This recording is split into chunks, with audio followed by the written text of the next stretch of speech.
Your Majesty Fenghua, in half a day's time, we will be able to reach the border between the two countries. Everything is normal on the way here. Seems that you are overthinking things. Emperor Nanxian said sarcastically.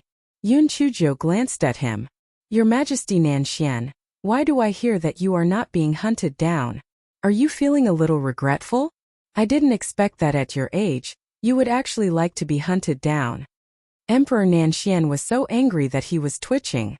Just as he was about to argue, a guard rushed over and said, Your Majesties, there are more than a dozen flying spiritual artifacts approaching us. Emperor Nanxian's head buzzed. He hurried to the window and looked outside. As expected, there were more than a dozen flying spiritual artifacts approaching quickly. The imperial court of the Jingmu kingdom must be the one who had so many flying spiritual artifacts. He was not naive enough to think that Emperor Muxian had sent people to deliver them something. If he had really sent them something, why would he send so many people? Sending one flying spiritual artifact was enough. Emperor Nanxian and the other two immediately broke out in a cold sweat. They could not help but look at Empress Zhou, who looked calm behind them. Your Majesty Fenghua, look, what should we do? What else can we do? Run. Run at full speed. We can stall for time. As long as we cross the border, we will be safe, Yun Chuzhou said calmly. Emperor Nanxian and the other two didn't have any good ideas either. However, they were skeptical of Yun Chuzhou's words that they would be safe once they crossed the border. The people of the Jingmu kingdom wouldn't care about the border. When the time came, they would definitely pursue and kill them. While everyone was still in shock, they discovered that there were flying spiritual artifacts flying over from the front, left, and right. It was obvious that they had come prepared. Emperor Nanxian and the other two had a buzzing sound in their heads. It was over. They were dead meat. They glared at Yun Chuzhou fiercely. Damn it, they would not let this girl off even if they were ghosts. If it were not for her, they would not have fallen to such a state. The voice of the crown prince, Jing Jiahong, came from one of the flying spirit tools. Miss Yun, I still have something to discuss with you. Come out and meet me. Yun Chuzhou blinked her eyes and said helplessly, Your Highness, we are fated but not fated. Why do we have to meet again? It's only sad to see you. It's better that we never see each other again. Miss Yun, you have to see me today. Father still has something to discuss with you. Come back to Jing City with me. Jing Jiahong said coldly. Yun Chuzhou knew that it was useless to talk anymore. She had to think of a way to escape. The flying spiritual artifacts of the Jingwood kingdom were everywhere.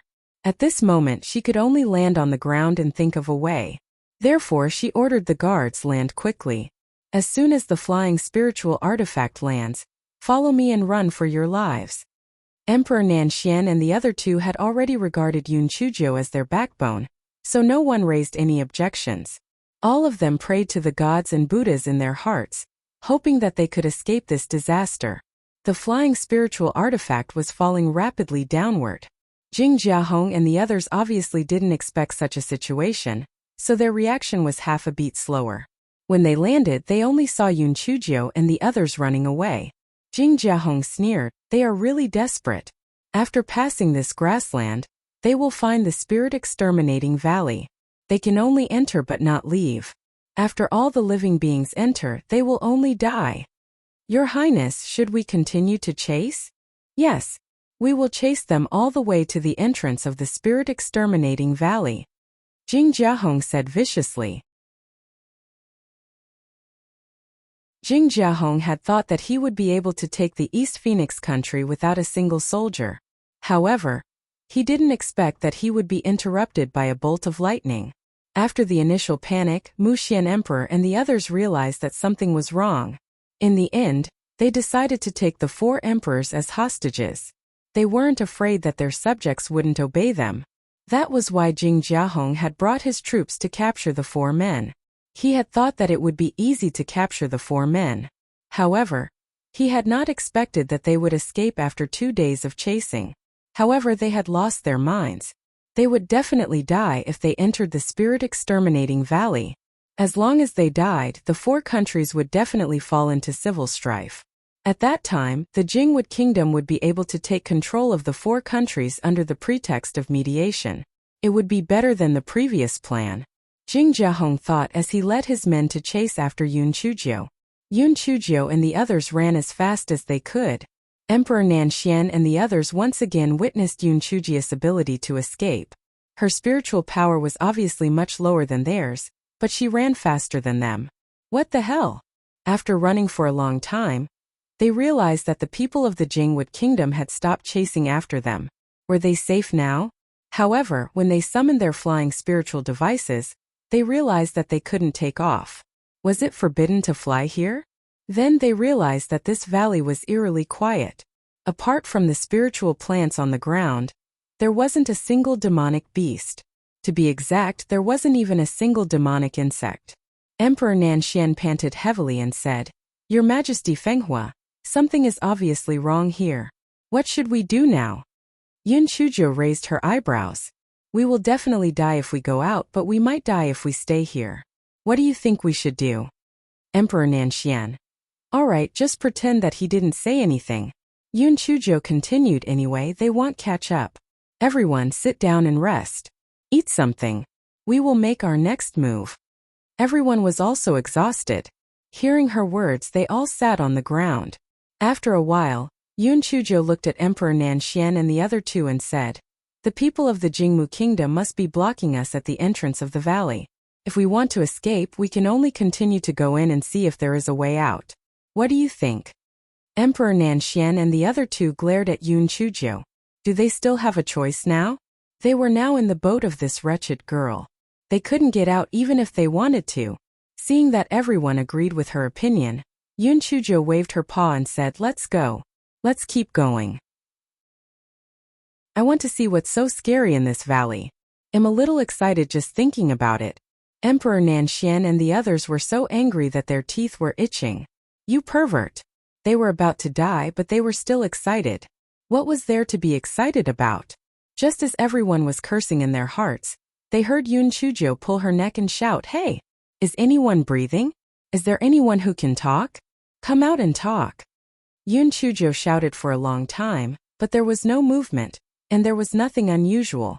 This fellow smiled and said to Emperor Nanxian and the others, "The things in this valley probably saw that I'm devastatingly beautiful and kind-hearted, so they couldn't bear to harm me.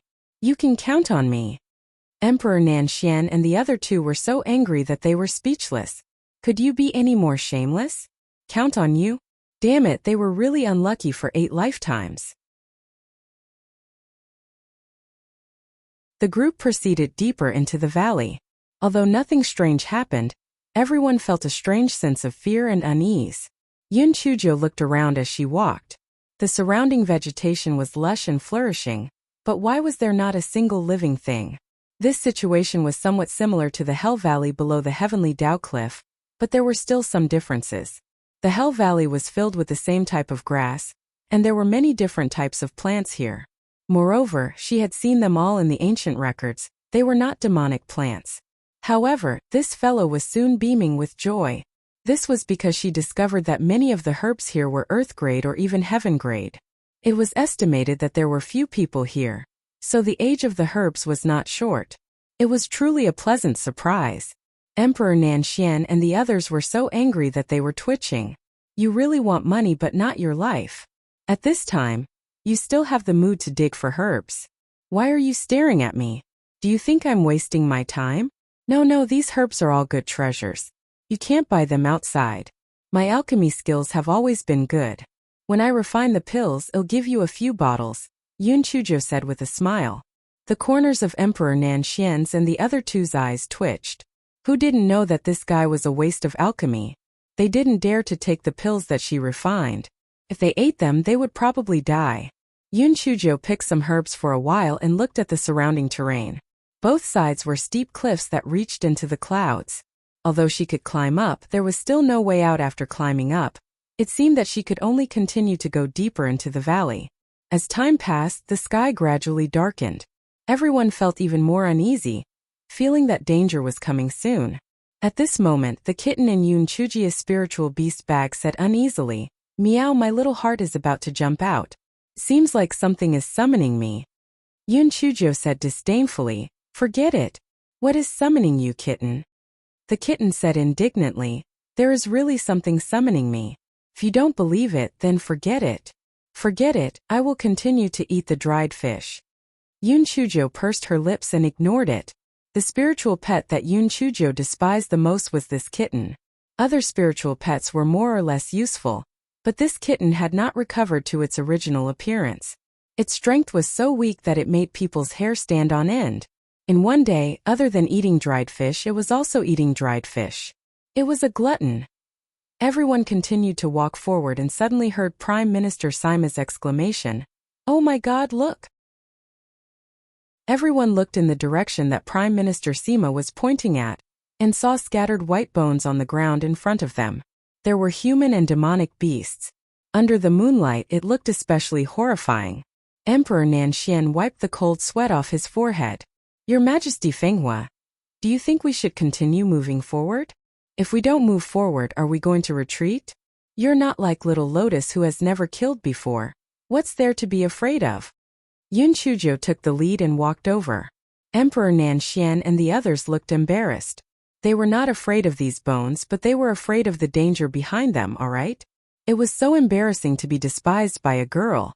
The more they walked forward, the more bones there were on the ground. Yun Chujo even used a rolling pin to dig a few times and found that other than the bones, there was no storage ring or anything else. It seemed that the things had been taken away by someone. What on earth had done this? The kitten in the spiritual beast bag peeked and barked twice. "The thing that summoned me is nearby. Master, be careful." Yun Chujo did not take the kitten's words seriously before, but now she was a little concerned. She asked, "What do you think the thing that summoned you is? Is it looking for you with good intentions or malice?" Pandian 001. The kitten was silent for a moment, and then said, "I can't say for sure, but it's like someone deliberately seduced me with dried fish." Yun Chujo touched her chin. What exactly was it? What was it trying to do by seducing the kitten? The group finally passed through the bone area. Before they could breathe a sigh of relief, a white light flashed, and the group disappeared on the spot. Compared to the panic of Emperor Nanxian and the others, He Xinjiu was much calmer. After all, this fellow had experienced too many such things. She wanted to see what the hell was playing tricks on them. When they regained their sight, they found themselves in a stone hall. The ground was filled with mountains of spirit stones and storage rings. It was simply blinding. He Xinjiu's eyes were shining. "Oh my, I'm rich." A blessed person did not need to be busy. He was just casually chased and killed, and he actually got such a great deal? One of the guards could not hold back his greed. He bent down and picked up an immortal sword. Before he could say anything, he fell to the ground with blood flowing out of his 7 orifices. Everyone was stunned. They could not help but feel fear. If they had reached out to take those things just now, wouldn't they have died as well? Could it be that these things were all highly poisonous? Yun Chujo twitched her mouth and stretched her neck as she shouted, "Which shameless person brought us in? Get the hell out here. How dare you play such a dirty trick like poisoning us? How shameless." Emperor Nanxian and the others wished that they could shut Yun Chuji's mouth. "Oh my God, we are now fish meat on the chopping board. Aren't you courting death by being so arrogant?" Yun Chujo shouted a few times, but there was no movement. The fellow rolled his eyes. "Since you won't come out, then don't blame me for being rude. I will accept all these things with a smile." As Yun Chujo spoke, she began to collect these things into her storage ring. As she did so, she said, "Isn't it just poisonous? What's there to be afraid of? I am an alchemy master. When I go back, I can simply concoct some medicinal powder to remove the poison on it. This time I have struck it rich." Seeing that the things on the ground were decreasing at a speed visible to the naked eye, an angry voice said, "Little ant, stop. These things are all mine. Your grandmother's leg. Whoever snatches it will get it. Get lost." Yun Chujo ignored the voice and continued to keep putting things into her storage ring. It would be a waste not to take it. Finally, a shadow blocked in front of those things and said angrily, "Little ant, you are courting death." Yun Chujo looked up at the huge shadow in front of her. It looked weird, but it looked like the kitten before it transformed. When Yun Chujo was looking at it, she heard Prime Minister Sima's cry, "Pai Xiu, Pai Xiu, this is the godly beast Pai Xiu." Emperor Nanxian and the others also said, "Oh my god, it's really the godly beast Pai Xiu. No wonder there are so many treasures here. So this is Pai Xiu's cave abode." Yun Chujiu was stunned at first, then she laughed out loud. So, you are the unlucky guy without fart and yen? Ha ha ha. I'm dying of laughter.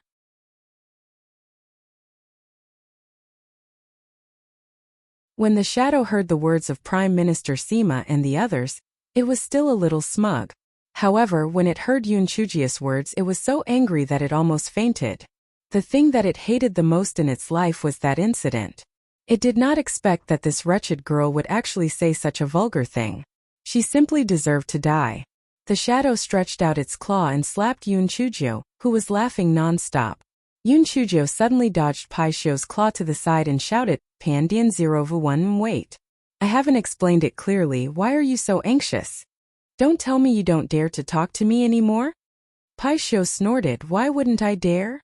Since you dare, then don't make a move first. Let's have a chat," Yun Chujiu said with a smile. Yun Chujiu was not afraid of this so-called Pai Xiu at all. As long as it was a soul, this guy was not afraid. Anyway, she had Chong Qi and Tao Wu. What was there to be afraid of? "Little stingy, let me ask you, all the demonic beasts in this valley have been eaten by you?" "Little stingy?" Emperor Nanxian and the others' heads buzzed. "Oh my god, aren't you mentioning the pot that is boiling? If you call this Pai Xiu a little stingy, it will definitely fly into a rage again. Aren't you looking for trouble? Miser." Pai Xiu repeated unhappily. Emperor Nanxian and the others thought, it's over. This time, Pai Xiu will definitely go on a killing spree. At first, they thought that this girl had come up with a plan to delay the war. But who would have thought that she was looking for death? "I am the most miser in the world. How can I be called miser? You are insulting me," Pai Xiu said in an unhappy tone. "Everyone. The most stingy existence in the world. Is this good enough? Did you eat all those demonic beasts and cultivators?" Yun Chujiu said smoothly. Pai Xiu was obviously very satisfied with the new title. He said proudly, "Of course. Pai Xiu's land has access but no exit." "Access but no exit? This rule is really great. This has always been my rule. Well, we can be considered to have the same idea. Once it's in my hands, you can forget about going out again," Yun Chujiu said with sparkling eyes. Pai Xiu immediately became excited and didn't bother to argue anymore. He said excitedly, "You think so too? I didn't expect you to be so knowledgeable. Those idiots all said that I was greedy. Bah, this is called thrifty," Yun Chujiu said eagerly. "Yes, this is called thrifty. You little girl are really not bad. You are the most knowledgeable human that I have ever seen in my life. Since you think the same as me, I won't kill you today. You can stay and talk to me in the future. As for the others, don't even think about living." Emperor Nanxian and the others felt as if their hearts were bickering with dogs. That girl only said a few words about being stingy and didn't need to die? They had to die? Was there something wrong with Pai Xiu's head? Emperor Nanxian and the rest looked at Yun Chujiu pitifully. She wouldn't leave them to die, right? Yun Chujiu glanced at Emperor Nanxian and the other two with a faint smile. Then she turned to look at Pai Xiu. "I still have a lot of things to do. I can't stay with you. Also, these people are with me. They can't stay either." Pai Xiu was instantly enraged when he heard Yun Chujiu's words.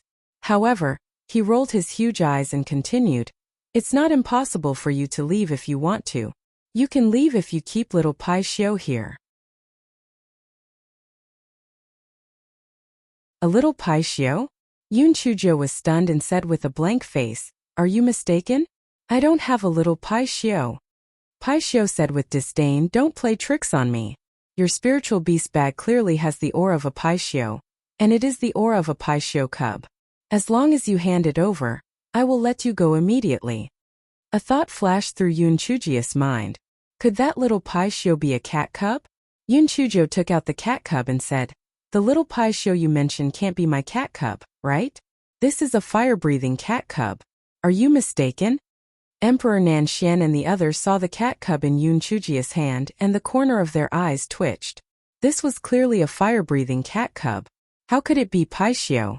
Pai Xiu said disdainfully, "Ignorant human. Why does a fire-eating Xiao kitten have horns on its head?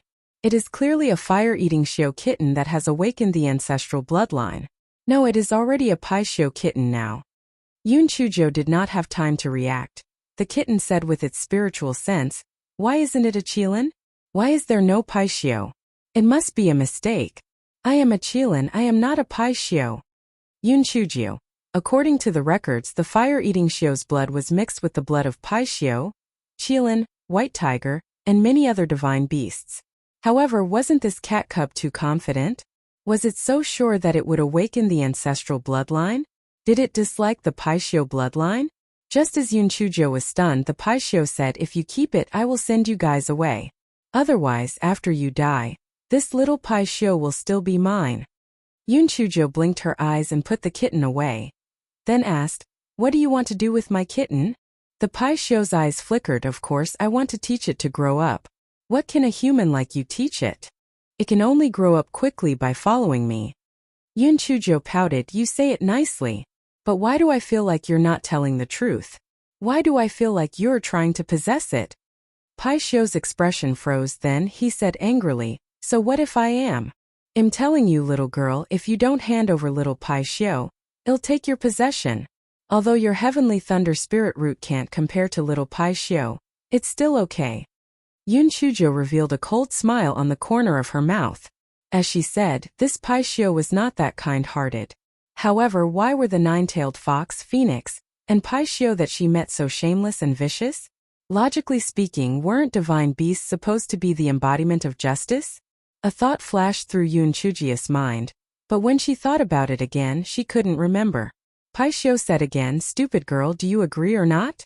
Yun Chujiu raised her eyebrows and looked at it. "Do you think I'm an idiot? Even if I hand over the kitten, you won't let us go, right? Because you're afraid that we'll expose your hiding place, so you'll definitely kill us to silence us. You're smart. Since you've seen through it, then die." Pai Xiao saw that Yun Chujiu had already seen through its intentions, so it decided not to act anymore. It swiped at Yun Chujiu with its claws. Yun Chujiu leaped to the side with all her might, then shouted at Emperor Nanxian and the others, "What are you still standing there for? Beat it up." Emperor Nanxian and the others naturally wouldn't just sit around and wait for their deaths. Hence, they fought with Pai Xiao's remnant soul. In less than 15 minutes, Emperor Nanxian and the others couldn't hold on any longer.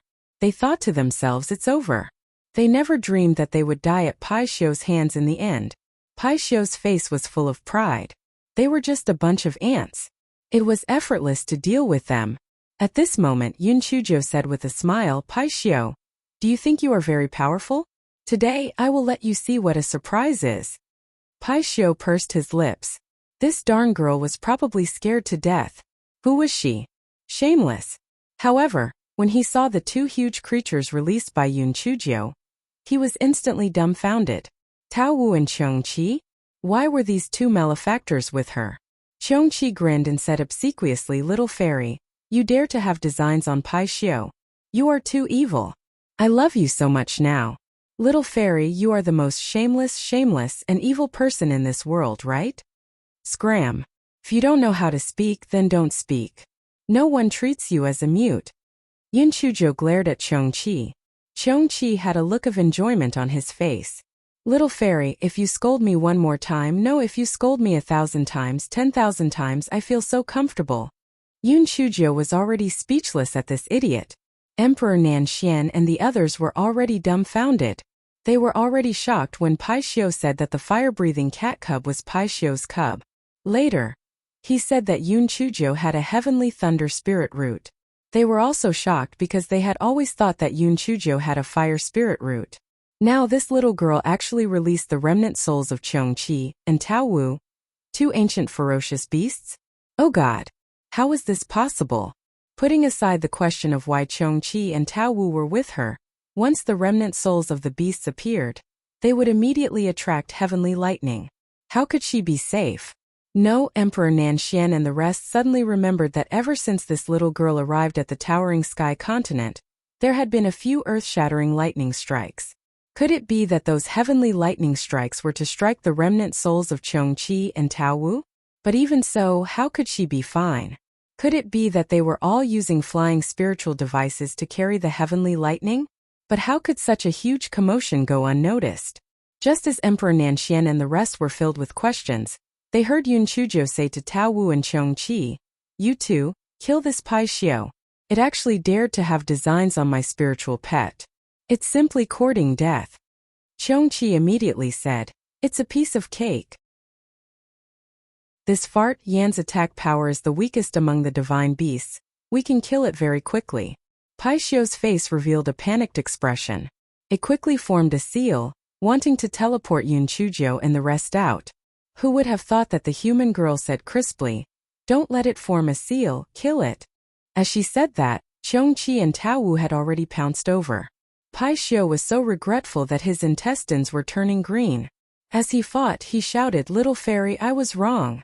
I shouldn't have thought about your spiritual pets. I'll let you two out now. You tell them to stop."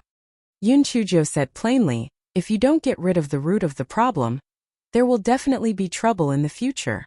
Do you think I'm that stupid to believe you? I gave you a chance but you didn't cherish it. Are you regretting now? It's too late." Pai Xiao said exasperatedly, Good. Stupid girl, don't think that you will win today. It's not certain who will win."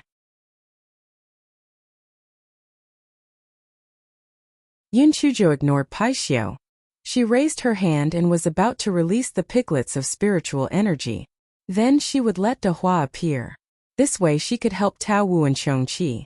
Who would have thought that when she raised her hand, she did not release the group of cute piglets of spiritual energy. Instead she released a De Hua that had shrunk countless times? Yun Chuzhi's heart was like a dog that was bickering. Why did it suddenly change? Could it be that because her spiritual power had leveled up, De Hua had changed? According to common sense, shouldn't it be getting stronger and stronger? Why did this De Hua become smaller and smaller? Just as Yun Chuzhou was in a daze, she heard that idiot Chongqi was laughing so hard that he almost suffocated. Ha ha. It actually became like this? Oh my god, this is so funny. Ha ha ha. I can't take it anymore. Tao Wu, hold on for a while. I want to go to the side and laugh for a while. Yun Chuzhi's mood was complicated to begin with. Now that the idiot Chongqi was laughing so hard that he did not even care about the battle, she scolded angrily. "You dumbass. Shut up now. Otherwise, I will never let you out."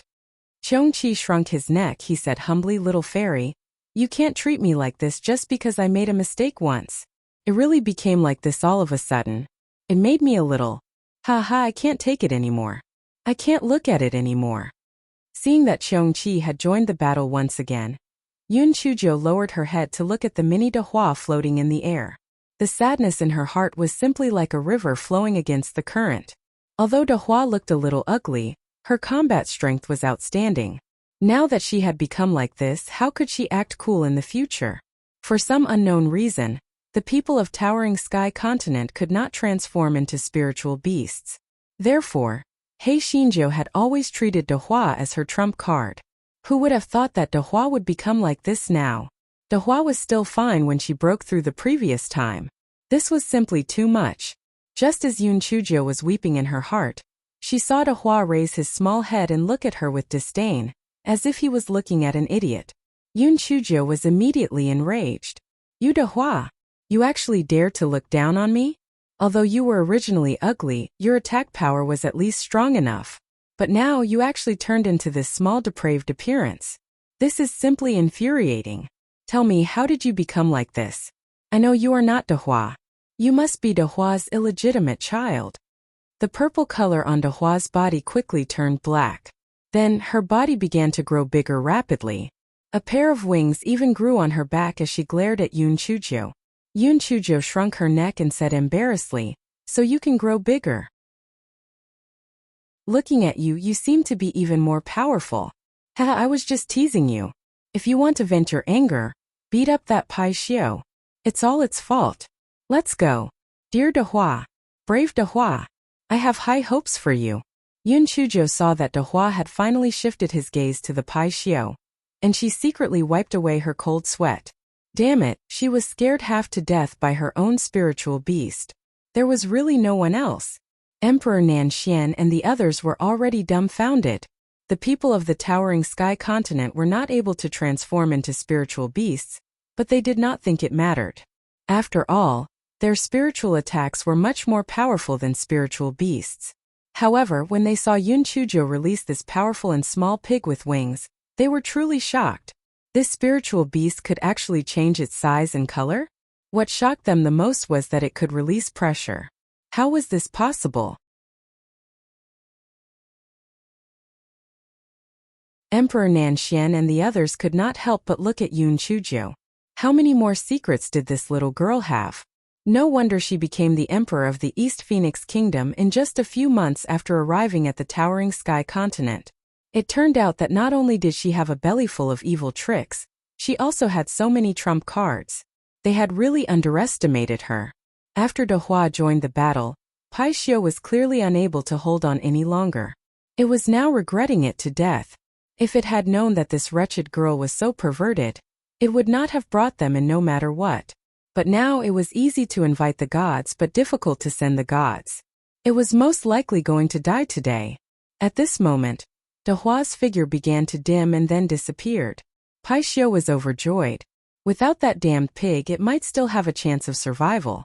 Who would have thought that Yun Chujo would raise her hand and release that mini purple pig again? Yun Chujo said obsequiously, "Dear De Hua, go. Beat that Pai Xiu to death." Then she was stunned to find that De Hua had actually rushed up and disappeared with a slap from Pai Xiu. Yun Chujo. So it turned out that her spiritual beast had to turn black to be powerful? She only had one sentence in her heart. Fuck, I don't know if I should say it or not. Fuck, this is simply a scam.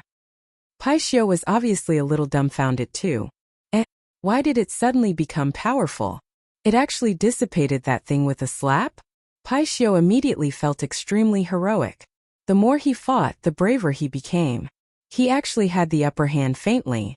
This was because Pai Xiu's remnant soul was much more solid than Tao Wu's and Chong Qi's. Hence, his strength was slightly stronger than the other two. Chong Qi immediately complained, "Little fairy, what are you doing? What's the use of letting that little guy rush up? Let him transform." Yun Chujo glared at Chong Qi. She did not know that she had to let De Hua transform. Damn it, there was no one else who could meet such a spiritual beast. Yun Chujo had no choice but to release De Hua again. Then she said with disdain, "De Hua, why are you so useless?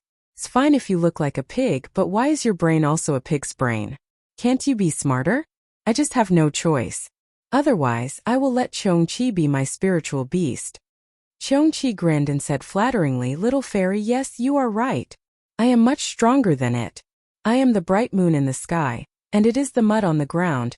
Before Chong Qi finished his words, De Hua's body turned black, and then his body began to grow bigger. First, he glared at Yun Chujo fiercely, and then at Chong Qi. Chong Qi trembled. He looked at De Hua with disdain. "Why are you looking at me with such hot eyes? Don't tell me you have fallen in love with me. Let me tell you, I only have little fairy in my heart. Don't think about me." The corner of Yun Chujia's eyes twitched violently. She said to De Hua, who had turned black, "De Hua, that Pai Xiu called you a good-for-nothing just now. Hurry up and kill it." Pai Xiu, who was caught in the crossfire. It clearly did not say anything, all right? De Hua did not care whether Pai Xiu had said anything or not. He was full of anger now. He could not beat Yun Chujo or Chong Qi. Naturally, he vented his anger on Pai Xiu. Pai Xiu was really unlucky. After being beaten up by De Hua and the other three, the last three started to bite Pai Xiu's remnant soul. Chong Qi said to De Hua while eating, "You are a spirit beast now, don't waste this Pai Xiu's remnant soul. Go and stay away."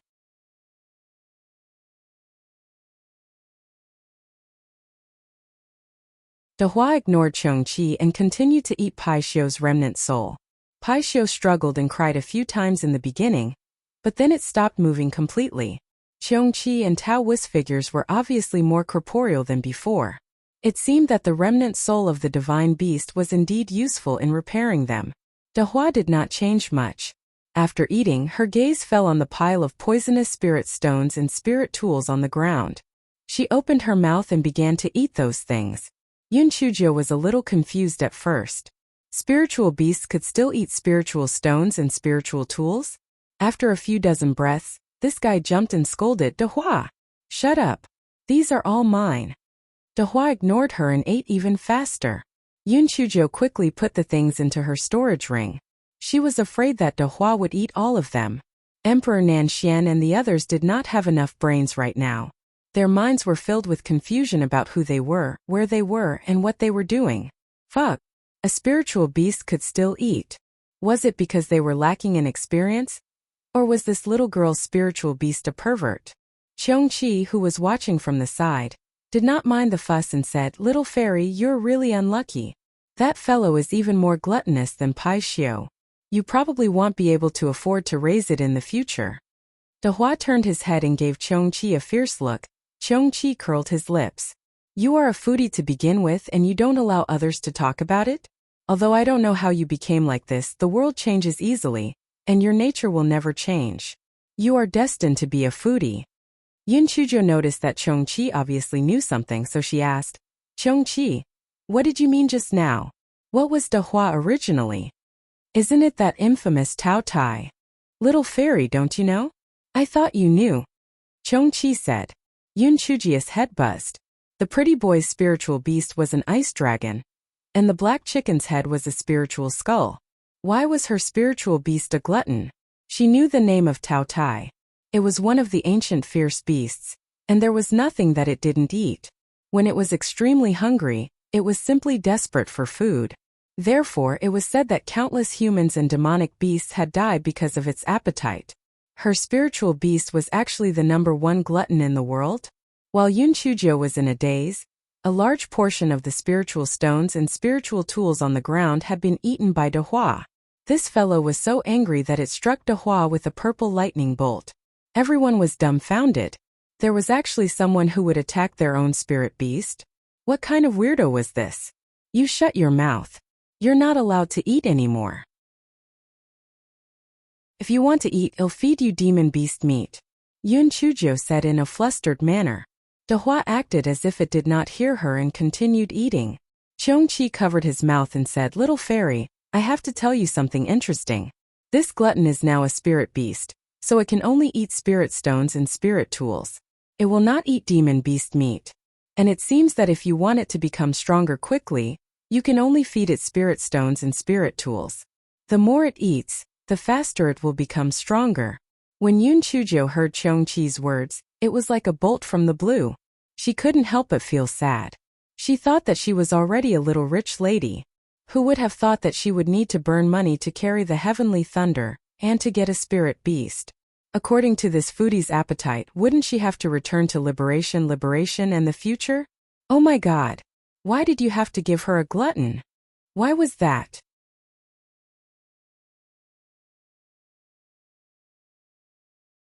Yun Chuzhou stared at Dehua, who was eating crazily with a hopeless expression. Her heart ached terribly. She looked at it for a while, then she asked Qiongqi, "I've seen Tao Tai's appearance in the ancient books. It looks very fierce. Although Dehua now has a pair of wings, its appearance is clearly that of a pig. Are you mistaken? Why do I feel that it should be called the flying pig?" "Flying pig? Ha ha ha. Emma, it's so funny." Qiongqi laughed for a while before continuing, "Little fairy, I'm also puzzled. How did it turn into a pig? Perhaps it's because it can eat like a pig. Ha ha, I can't take it anymore." I need to laugh for a while. Dehua glared at Qiongqi. However, it was clear that spirit stones and spirit tools were more attractive to it, so it did not go looking for trouble with Qiongqi. Yun Chuzhou did not care about Dehua, who was eating non-stop. She glanced at Emperor Nanxian and the others from the corner of her eyes. Her heart sank. All of her trump cards had been known by these people. She had to think of a way. There was no heart demon oath in the sky-high continent. Although she could control them with poison, it was inevitable that they would have rebellious thoughts. What should she do? Yun Chuzhou's eyes lit up as she thought about it. She gave Qiongqi and Tao Wu a look. Although the two of them did not sign a contract with Yun Chuzhou, the two of them quickly understood what she meant. The two of them suddenly attacked Emperor Nanxian and the others. Emperor Nanxian and the others were stunned by the series of changes. Moreover, they were injured. How could they be their opponents? Almost in an instant they were knocked out. Qiongqi said flatteringly, "Little fairy, you are getting worse and worse. Are you going to kill them to silence them? How do you want them to die? Do you want me to strangle them to death or slap them to death or stomp them to death?" Yun Chuzhou ignored this idiot and pulled out the nightmare beast that was reading a script. "Curly hair, weave a dream for them. Let them think that they have worked together to kill Pai Xiu's remnant soul. Erase everything about the cat cub and me. Let them think that it was just an illusion. Weave it more realistically for me. Otherwise, don't read the script in the future." The Mengyanshou saw Qiongqi, Taowu, and Dehua, who was still eating and drinking. It was extremely obedient and nodded its head hurriedly. Although this fellow was also a ferocious beast, it was still slightly inferior to Taowu and the rest. Hence, it could not help but feel a little guilty and was afraid of being taught a lesson. Mengyanshou felt that he was living a cowardly life. Ever since he followed this black-hearted little girl, it seemed that anyone could step on him. When he returned to his original form, he would definitely teach them a lesson. Yun Chuzhou did not know about the rich inner activities of the Mengyanshou. When the Mengyanshou was weaving a dream for Emperor Nanxian and the rest, she kept Qiongqi and Taowu into the ancient jade bottle. Fortunately, Dehua had finally disappeared. Yun Chuzhou looked at the few remaining spiritual stones and spiritual tools on the ground and gritted her teeth in anger. She took some from her storage ring and placed them on the ground to prevent Emperor Nanxian and the rest from suspecting her. Yun Chuzhou checked again and then remembered something. Why was there no Pai Xiu skeleton and fur in it? Panda N0V1. She could only release the idiot Qiongqi and ask it what was going on. Qiongqi curled its lips. Pai Xiu only comes in and doesn't come out. How can it leave its skeleton and fur to others? It's probably hidden somewhere or simply destroyed.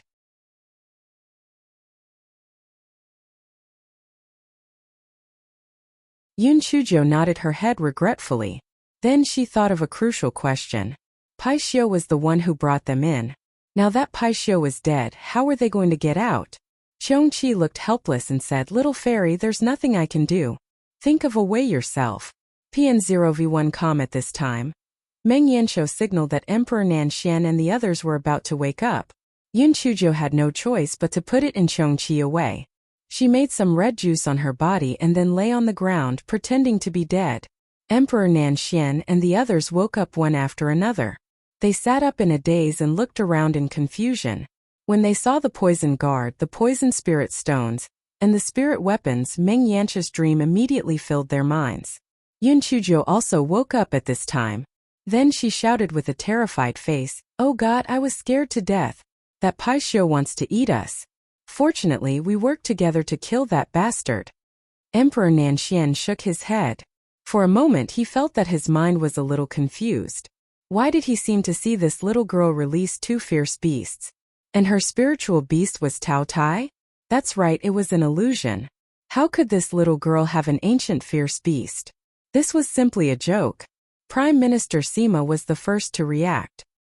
He ran to Yun Chuzhou's side and asked with concern, "Your Majesty, are you all right? I have some healing pills here, please take them quickly." Prime Minister Sima took out a porcelain bottle and poured out 2 pills and handed them to Yun Chuzhou. Yun Chuzhou did not hesitate and threw them into her mouth to feed the Guai Chao. Emperor Nanxian and the others also began to take the pills. They had originally suffered flesh wounds, so they quickly recovered by more than half. Everyone began to look for an exit. Yun Chuzhou said shamelessly, "These spirit stones and spirit tools are all highly poisonous. I reckon none of you want them. Then I won't be polite. Your Majesty, be careful. Those things are all poisonous." Prime Minister Sima hurriedly stopped her. "Don't worry, I'm only using my spiritual power to store them into my storage ring. I won't touch them." He Xinzhou said with a smile. Prime Minister Sima looked at Yun Chuzhou putting the things into her storage ring and couldn't help but frown. Why was this scene so familiar? It seemed like the illusion in the dream was like this. Everyone knocked around but they couldn't find an exit. Could it be that this stone hall was just like that Pai Xiu, only entering and not leaving? Emperor Nanxian and the others were very anxious. Only Empress Zhou was leisurely and calm. Emperor Nanxian said unhappily, "Your Majesty Fenghua, your heart is really big. Aren't you afraid of being trapped here forever? Yun Chujo said leisurely. Anyway, we will find the exit sooner or later. What's the rush? Safer to go out later. It's best to let Jing Jiahong think that we are already dead. Only then will they relax. Otherwise, even if we can avoid Jing Jiahong's siege, we won't be able to pass through the border. Emperor Nan Xian snorted coldly. You say it so easily. What if we never get out? If we can't get out, then we can't get out. Anyway, I brought a lot of delicious food. We won't starve to death in a short time. Yun Chujo said thoughtlessly. Emperor Nan Xian was so angry that he kept twitching. He ignored her and continued to look for the exit. Yun Chujo was actually anxious too. However, if the leader of a team was anxious, it would undoubtedly have a negative impact on the entire team. That was why this guy acted as if it didn't matter.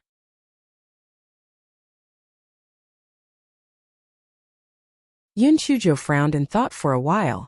Then she gritted her teeth and said, "It seems that we can only build our own exit. Come on, let's dig a hole together happily." Emperor Nan Xian and the others looked at Yun Chujo as if they were looking at an idiot. Dig a hole? This was an extremely stupid method. This was because they did not know where the stone hall was located. If it was in the middle of the mountain or deep underground, how long would they have to dig? Seeing that no one moved, Yun Chujo sneered. Why? Do you have any better ideas besides digging? If not, then work together and start digging. One day we will see the light of day again. When everyone heard this, they were instantly terrified. That's right. Now besides digging, there were no other good ideas. As Yun Chujia's die-hard fan, Prime Minister Sima naturally took the lead and slapped a stone wall. However, the stone wall was undamaged. Prime Minister Sima's face turned red and he slapped a few more times, but the stone wall was still undamaged. Emperor Nan Xian sneered, "Don't waste your energy. The stones used in this ancient cave abode must be extraordinary, and are naturally very strong. Therefore, it's impossible to dig a hole." Emperor Nan Xian's voice suddenly stopped because he saw that Empress Zhou easily cut a hole in the stone wall with a large kitchen knife. It was as easy as cutting tofu. After Yun Chujo cut the stone wall, she said, "My task is completed. The rest is up to you. Start digging. It would be best if you have a spiritual pet that is good at digging holes." Emperor Nan Xian and the others. Your task is completed? You are slacking off after cutting such a small piece? But there is no other way. Who asked her to have that broken kitchen knife in her hand? No one knew where that broken kitchen knife came from, but it was actually so sharp. Because the hole could only accommodate one person, everyone began to take turns digging the hole. Yun Chujo jumped and cursed, "Are you guys stupid? You have to dig up. Otherwise, you won't be able to get out even if you dig until you die." Although everyone was furious, they had no way to refute. Who asked them to be stupid? Seeing that these people were digging too slowly, Yun Chujo had no choice but to bring out the Rabbit Sky Group and Xiao Hei. She curled her lips and said, "Get out of the way. Let my spiritual pet come." When Emperor Nan Xian and the others saw Yun Chujia's few rabbits, they were all dumbfounded. What were these things? This was a rabbit? A rabbit had 5 legs? And they had such long hair? And they had 2 heads? The last one seemed to be a hamster without a tail? Although these spiritual pets were good at digging holes, their spiritual power was too low, right? How could they dig faster than them? It was impossible, right? Everyone had the attitude of giving it a try, and then they realized that although these exotic spiritual pets had low spiritual power, their digging speed was faster than their combined speed.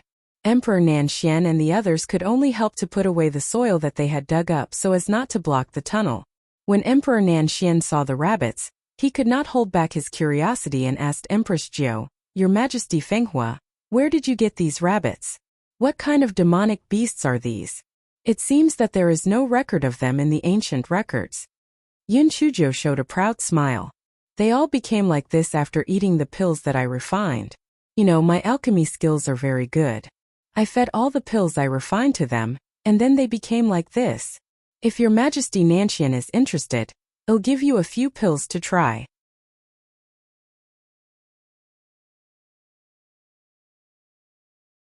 Emperor Nan Xian shook his head like a rattle drum. He shuddered at the thought of his body covered in long hair, 2 heads and 5 legs. Yun Chuzhou pursed her lips. Forget it, you'll regret it in the future. Emperor Nanxian thought to himself. He would only regret it if he was crazy. He would rather die than eat the pills she refined. 2 days later, everyone finally saw the light of day again. If it weren't for their status, Emperor Nanxian and the other 2 would have hugged their heads and cried. Fuck. It was really not easy. They were finally out. Everyone took out a map and compared it with Bailis. They realized that they were already hundreds of miles away from the previous valley. Everyone was surprised and happy. This way they could completely escape from Jing Jiahong's pursuit. They didn't dare to delay. They sat on a flying spirit tool that Yun Chuzhou bought from Jing City and headed straight for the border between the East Phoenix Kingdom and the Jingwood Kingdom. Everyone was both excited and a little nervous. They would reach the border in an hour and a half at most. They didn't know how many troops the Jingwood Kingdom had deployed there. Would they be able to pass through safely? There was a formation set up at the border to prevent flying. Everyone had no choice but to land the flying spirit tool a few miles away from the border checkpoint. They hid in a dense forest and looked into the distance. They saw hundreds of soldiers constantly patrolling the area. Not to mention them, even an ant would not be able to climb over. Emperor Nanxian lowered his voice and said, Your Majesty Fenghua, what should we do next? We will be sending ourselves to our deaths if we go forward. Yun Chuzhou blinked her eyes and said, I have a way to get out, but you have to agree to one condition of mine. Emperor Nanxian was so angry that he almost vomited blood. What time was it? This little girl was still making conditions? What condition? Your Majesties, as you can see, the Wellwood Kingdom is ambitious and has made up its mind to annex our 4 kingdoms. So now we can only turn the passive into the active and take the Wellwood Kingdom into our own hands, Yun Chuzhou said with a smile. Emperor Nanxian and the other 2 were so scared that they almost sat on the ground. Are you crazy? Take the Jingmu Kingdom? We are only a 3rd-class kingdom. How can we defeat a 2nd-class kingdom like the Jingmu Kingdom? So what if we are a 2nd-class kingdom? You have seen it for yourself. The people of the Jingmu Kingdom are indeed stronger than us, but they are not that strong. Let's take them by surprise and take down the 6 kingdoms first.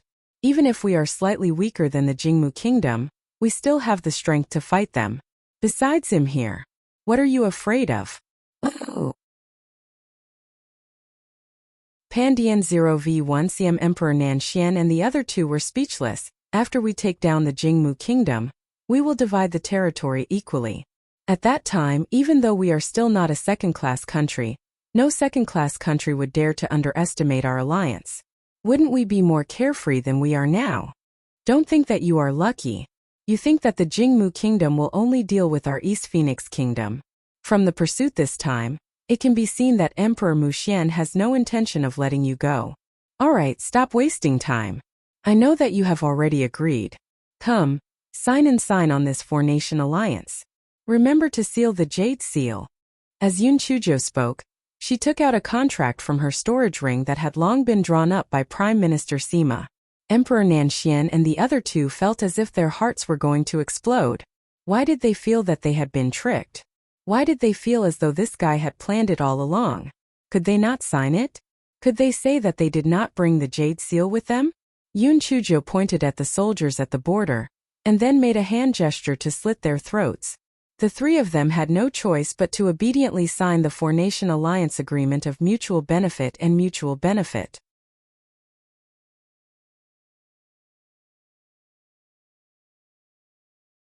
Emperor Nanxian and the other 2 took a while to recover from their grief and anger. Then they asked unhappily, Your Majesty Fenghua, the contract has been signed. How are we going to get there? Yun Chuzhou curled her lips and smiled mysteriously. Enjoy the show. Emperor Nanxian and the others did not understand what was going on. They saw Yun Chuzhou take out a voice transmission talisman and say something to someone. Then she stared at the distant border with a smile. Emperor Nanxian and the others could only stretch their necks and look around. What kind of show was this? In less than an hour, they saw dust billowing in the distance. There were over 10,000 people surging from the territory of the Dongfeng Kingdom to a place not far from the border. The leader was Yun Jichen. The general of the Jingmu kingdom who was stationed at the border was called Shang Liangxin. When he saw Yun Jichen bringing so many soldiers over, he asked in bewilderment, "What is the meaning of this? Do you want to invade our Jingmu kingdom?" Of one Yun Jichen cupped his fists at him. "General, you have misunderstood. I just received a voice transmission talisman from my majesty, and said that she would arrive at the border soon, so I came to welcome her." Shang Liangxin couldn't help but sneer in his heart. He had received a voice transmission talisman from the crown prince a long time ago. The female emperor of Zephyr Nation and the other 3 monarchs had entered the Spirit Extermination Valley, and were most likely dead. How could they have arrived here safely? The people of the East Feng Kingdom were simply lying through their teeth. They were probably trying to get information about the Zephyr female emperor. Thus, Shang Liangxin put on a fake smile and said, "This general has heard that the 4 monarchs are still our Jingmu kingdom's capital city as guests. Please return. Otherwise, don't blame us for being impolite." Yun Jichen frowned. "Is that so?" "His Majesty did say that we will reach the border soon. General, please make it easy for us to wait a little longer." As Yun Jichen spoke, he transferred a large amount of spirit stones to Shang Liangxin. Shang Liangxin accepted the benefits immediately. His attitude changed. "All right, in that case you can wait here. However, this general will give you at most 2 hours, more than 2 hours. You must leave, or else you will be suspected of invading my Jingmu kingdom." Yun Jichen nodded repeatedly and asked the soldiers behind him to bring over a lot of food and wine. He said with a smile, "This is a small token from our East Phoenix kingdom to relieve everyone's fatigue." The soldiers of the Jingmu kingdom were used to eating and drinking, so they naturally wouldn't be polite.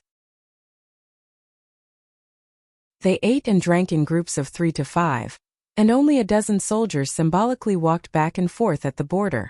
Seeing this, Yun Chujo lowered her voice and said, "I'm going to count to 3. You guys charge forward as fast as you can. As long as you cross the border, the people of the Jingmu kingdom won't be able to make things difficult for us. Do you hear me?" Emperor Nanxian and the others nodded repeatedly. No wonder this little girl said that they would be safe as long as they crossed the border. It turned out that she had already arranged heavy troops here. The reason why she didn't let Yun Jichen lead his troops to rescue them was probably to prevent the Jingmu kingdom from causing trouble. This little girl was really meticulous.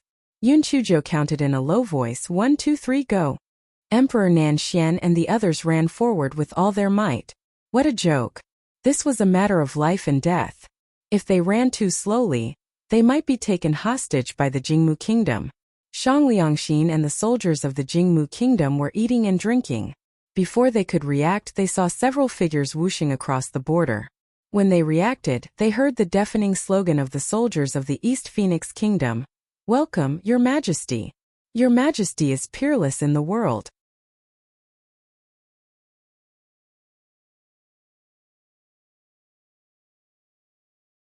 Shang Liangxin's head buzzed.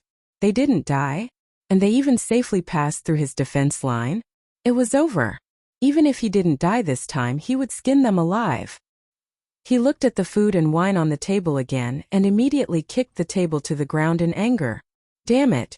No wonder the East Phoenix Kingdom sent spirit stones and food and wine all of a sudden.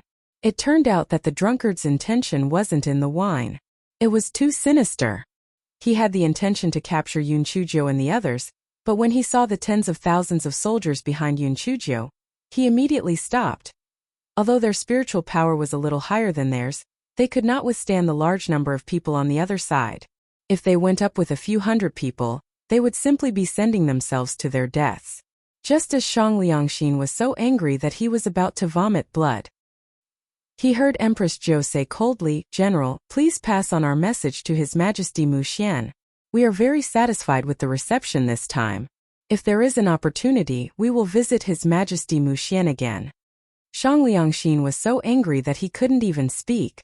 Then, he saw that the female emperor of Fenghua was surrounded by a large number of soldiers and quickly disappeared.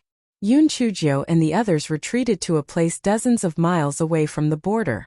Yun Chujo signaled for them to stop moving forward. Yun Chujo said very seriously, "The Jingmu kingdom will soon send troops to attack our East Phoenix kingdom, so we can only split our troops into 2 groups. One group will be deployed here to intercept the Jingmu Kingdom's attack. The other group will gather all the superior forces of the 4 kingdoms and attack the other 6 vassal states one by one.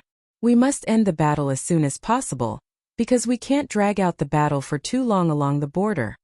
Emperor Nanxian and the other 2 had already boarded the pirate ship, so they could only listen to Yun Chuji's arrangements. Emperor Nanxian asked, "Then how do we divide the work?" "In order to express the sincerity of our East Phoenix Kingdom, I will guard the border here. You guys go and attack the other 6 kingdoms. I believe that you will not disappoint me," Yun Chujo said calmly. Emperor Nanxian and the others did not expect Yun Chujo to make such an arrangement. Even if they used their toes to think, they would know that the mission along the way was much more difficult than attacking the other 6 kingdoms. Moreover, the other group had a way out. If they were defeated, they would die. Emperor Nanxian and the other 2 could not help but look at Yun Chujo in a different light. This little girl was bold, but could she stop the attack of the Jingwood Kingdom? After discussing the details, Emperor Nanxian and the other 2 returned to their respective kingdoms. They arranged for their troops to gather on the way, trying to buy as much time as possible. On the other side, Shang Liangxin had no choice but to force himself to report the news to the Crown Prince, Jing Jiahong. Jing Jiahong was still leading his men to guard the entrance of the spirit-exterminating valley. He was very pleased with himself. He thought that 3 or 4 days had passed. Yun Chujo and the others must have died. It was only a matter of time before the Jingwood Kingdom annexed 10 vassal states. Therefore, when he received Shang Liang's voice transmission talisman, he was shocked and angry. He gnashed his teeth in hatred. He immediately turned back to Jing City and looked for Mu Xian to discuss the next step. Mu Xian had gathered the ministers to discuss. Now he could only send out troops by force. After all, the East Feng Kingdom was no match for the Jingmu Kingdom. Jing Jiahong personally received the order and rushed to the border with 50,000 soldiers. As soon as they reached the border, they received a piece of shocking news. The East Phoenix Kingdom, the South Dragon Kingdom, the West Marshall Kingdom, and the North Xian Kingdom had actually joined forces to attack the Zhongmu Kingdom. What were they trying to do? Furthermore, it had only been 5 days since the female emperor and the others had escaped, yet they had already taken over the Zhongyu Kingdom. Could it be that they had planned this all along?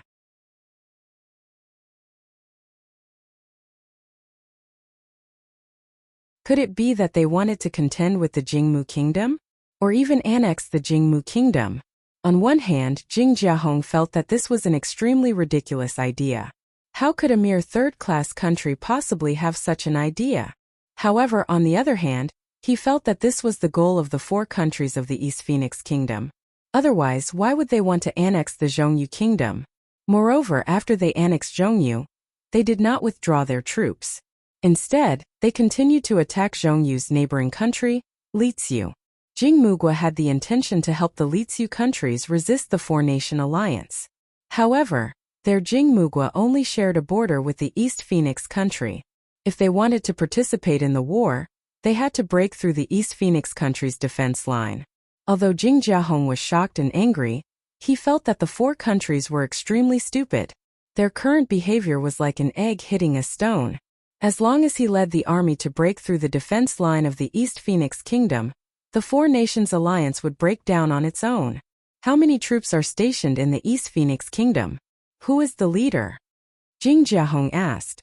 Shang Liangxin hurriedly said in an ingratiating manner, "Your Highness, your subordinate sent people to cross the border to investigate. Bai Li didn't find any troops stationed in the East Phoenix Kingdom. Could it be that they got the news that you led the army here and scared them away?" Jing Jiahong frowned. Could it be like this? The 4-nation alliance even dared to plot against their Jingmu Kingdom. So how could they be so cowardly? However, no matter what tricks they were playing, they were completely useless in front of absolute strength. In a mountain call 100 li away from the border, Prime Minister Sima said with a worried expression, "Your Majesty, the Jingmu Kingdom's crown prince has already arrived with 50,000 troops. What should we do next? Can we stop him?" Bai Li asked. Yun Chujo took a few bites of the spirit fruit. "What are you afraid of? They have 50,000 troops, but we have 50,000 troops too." Prime Minister Sima was about to cry. The combat strength of the Jingmu Kingdom's 50,000 troops was much stronger than theirs. Their 50,000 troops were equivalent to their 150,000 troops. Okay? Yun Chuzhou seemed to have seen through Prime Minister Sima's thoughts. She smiled and said, "What are you afraid of? We can't beat them in the open, so we'll just attack." "Dirty? My lord, do you think this is a fight between two men? How are we gonna do this? Know why I hide in this call inside?" Yun Chuzhou asked with a smile. Prime Minister Sima shook his head. Of course, he did not know why Yun Chuzhou had hidden the army in this kernel. It was more than 100 li away from the border. Bai Li had no idea why Yun Chuzhou had hidden the army in this kernel. Weren't the two countries fighting for every inch of land? Why did His Majesty retreat more than 100 miles without waiting for a fight? Could this battle still be fought? Yun Chuzhou was still smiling. She pointed at the cliffs on both sides and said, "The reason why I retreated here is because this is the best place to attack. This place is both a no-fly zone and the best terrain for an ambush. When the two countries are fighting, they must have a strategic vision. They can't be calculative about the momentary gains and losses." Prime Minister Sima thought for a while and felt that what Yun Chuzhou said made sense. However, he asked, "Your Majesty, then why are we staying in this call? Shouldn't we climb up the cliffs and ambush on both sides? And what should we use to attack? The cliffs are so high, so the spiritual power attack shouldn't be very effective." The smile on Yun Chuzhou's face became even brighter. "We didn't climb up the cliff before because the Jingmu Kingdom would definitely send their spies to check if there were any ambushes on the cliffs on both sides. Now that their spies have finished their investigation, we can go up. As for the means of attack, didn't the South Dragon Kingdom give us a lot of talismans for our friendship? It's a gift for the people of the Jingmu Kingdom."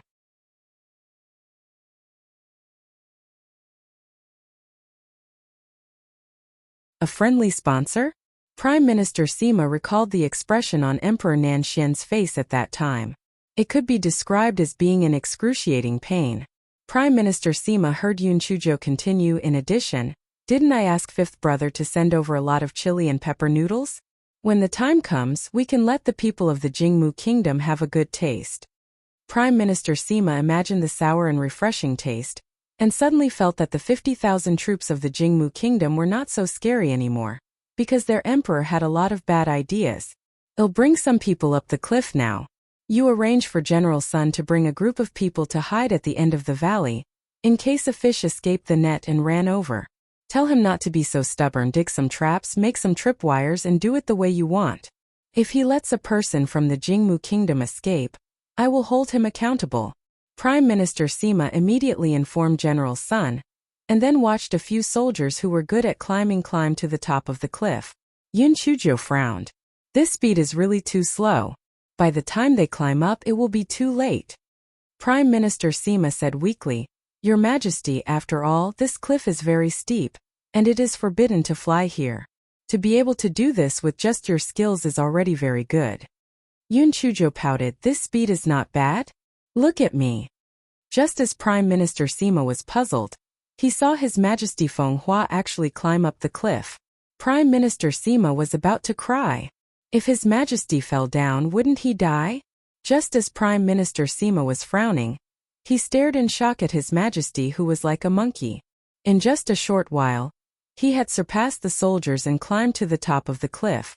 Then several ropes were hung down, signaling for everyone to pull them up. With the ropes, everyone climbed much faster. Then, Prime Minister Sima saw His Majesty climb down along the ropes and climb to the top of the cliff on the other side. Prime Minister Sima only had one thought in his mind. His Majesty was His Majesty. He was even better at climbing mountains than them. He had no choice but to admit defeat. Very soon, the people of the Four-Nation Alliance had set up an ambush on the mountaintops on both sides. Yun Chuzhou had even specially asked some of the soldiers with wood spirit roots to produce many vines to cover their bodies. This fellow said to Prime Minister Sima, who was a little nervous beside him, "Don't worry. Jing Mugua and that Jing Jiahong are very arrogant. They won't investigate a second time, so we will definitely win this first battle beautifully." Although Prime Minister Sima felt a little more at ease, he was still uncertain. Would this work? In less than 2 hours, the army of the Jingmugwa had marched over in a grand manner. Jing Jiahong looked at the valley in the distance and frowned. General Shang, the valley ahead is the best place for an ambush. Are you sure that there are no people from the East Phoenix Kingdom on the cliffs on either side? Shang Liangxin made a solemn promise. Your Highness, I sent people to investigate less than 4 hours ago, but there wasn't a single person. This cliff is extremely steep. Even if the East Phoenix Kingdom wanted to set up defenses, it would be impossible for all of them to climb up within 4 hours, so it must be absolutely safe. They must have seen you bring the army here and fled in terror. Jing Jiahong estimated in his heart that it was indeed impossible to complete the defense in 4 hours. He raised his head and looked at the cliffs on both sides. There was nothing unusual with the dense vegetation. He thought that perhaps the people of the East Phoenix Kingdom had really been scared away by the army of the Jingmu Kingdom. They were simply unable to withstand a single blow. He waved his hand. Continue to advance.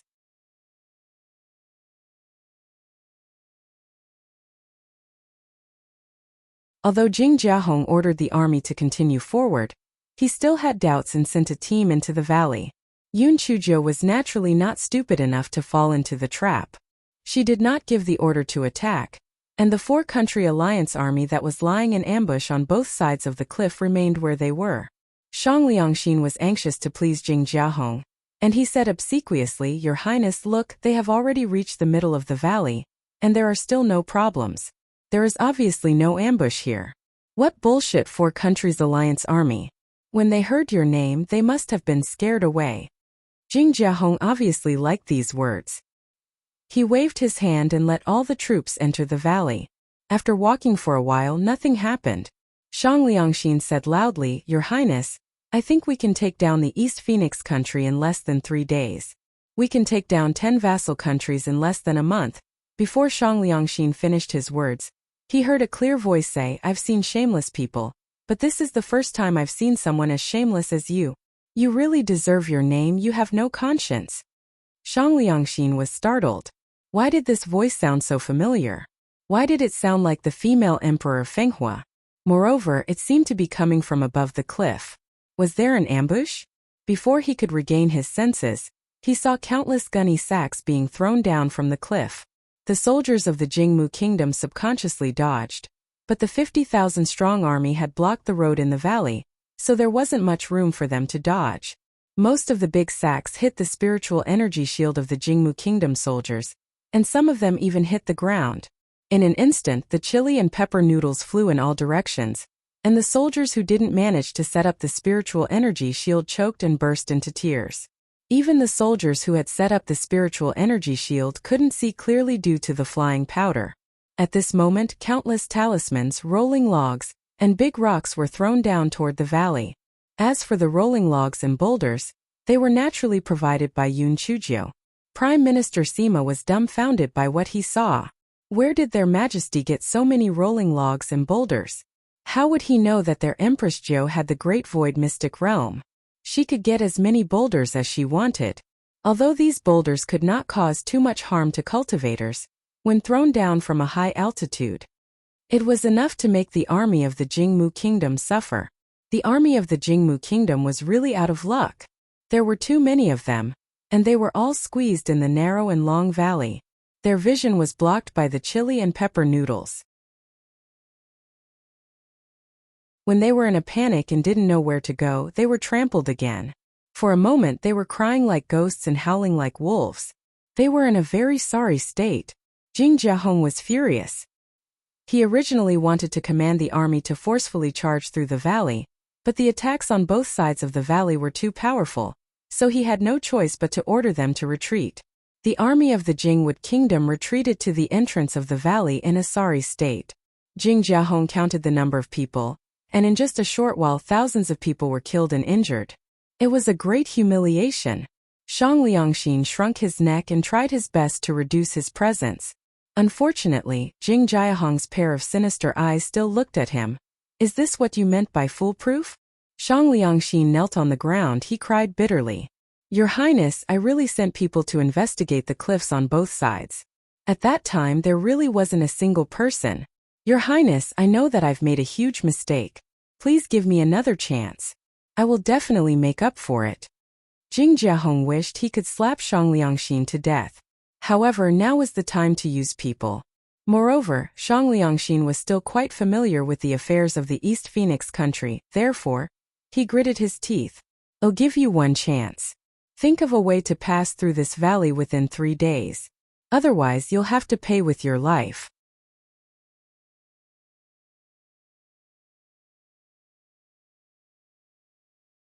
Shang Liangxin hurriedly agreed and called the other generals to discuss countermeasures. General Shang, if we want to pass through this valley, we must first kill or drive away the 4-country alliance army on both sides of the cliff. Otherwise, we have no way to pass through. Even if we barely pass through, we will suffer heavy casualties, a general said. What you said makes sense. It's just that the allied forces of the 4 countries have the geographical advantage.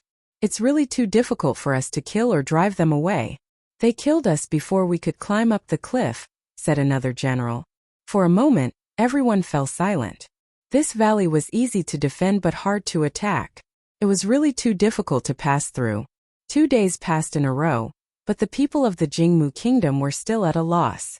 Shang Liangxin was so anxious that he wanted to bang his head against the wall.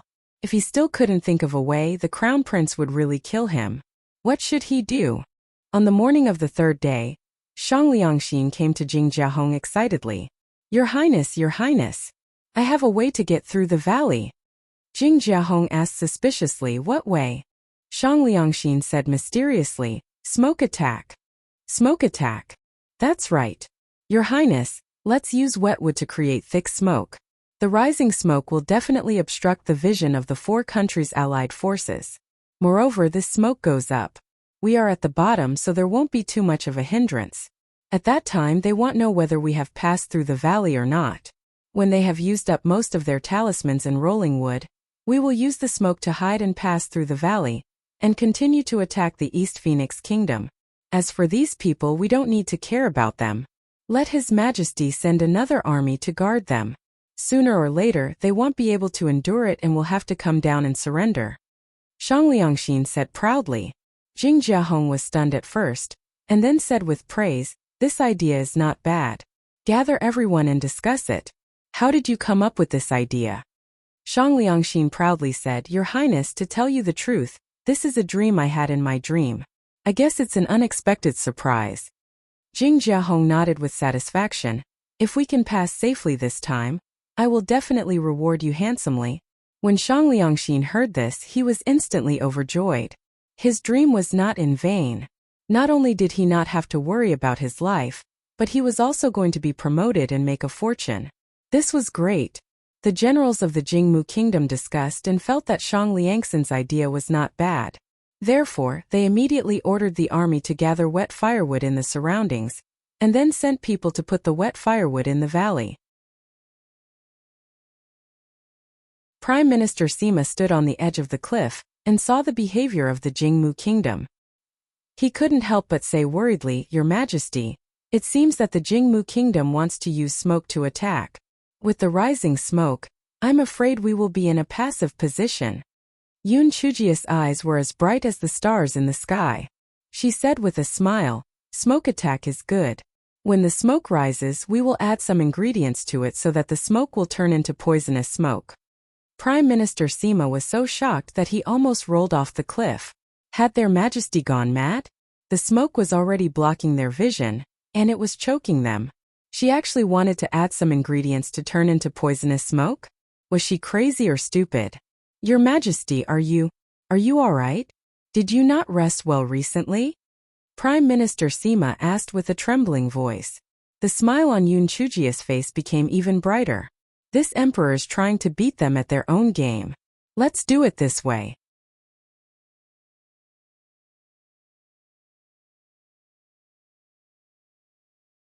Prime Minister Sima nodded repeatedly as he listened. He lit a candle in his heart for the Jingmu kingdom. You should just admit your bad luck when you meet His Majesty. The Jingmu kingdom spent an entire day and paid the price of hundreds of casualties. Finally, they spread wet firewood in the valley and lit them up one by one. Soon thick smoke rose up.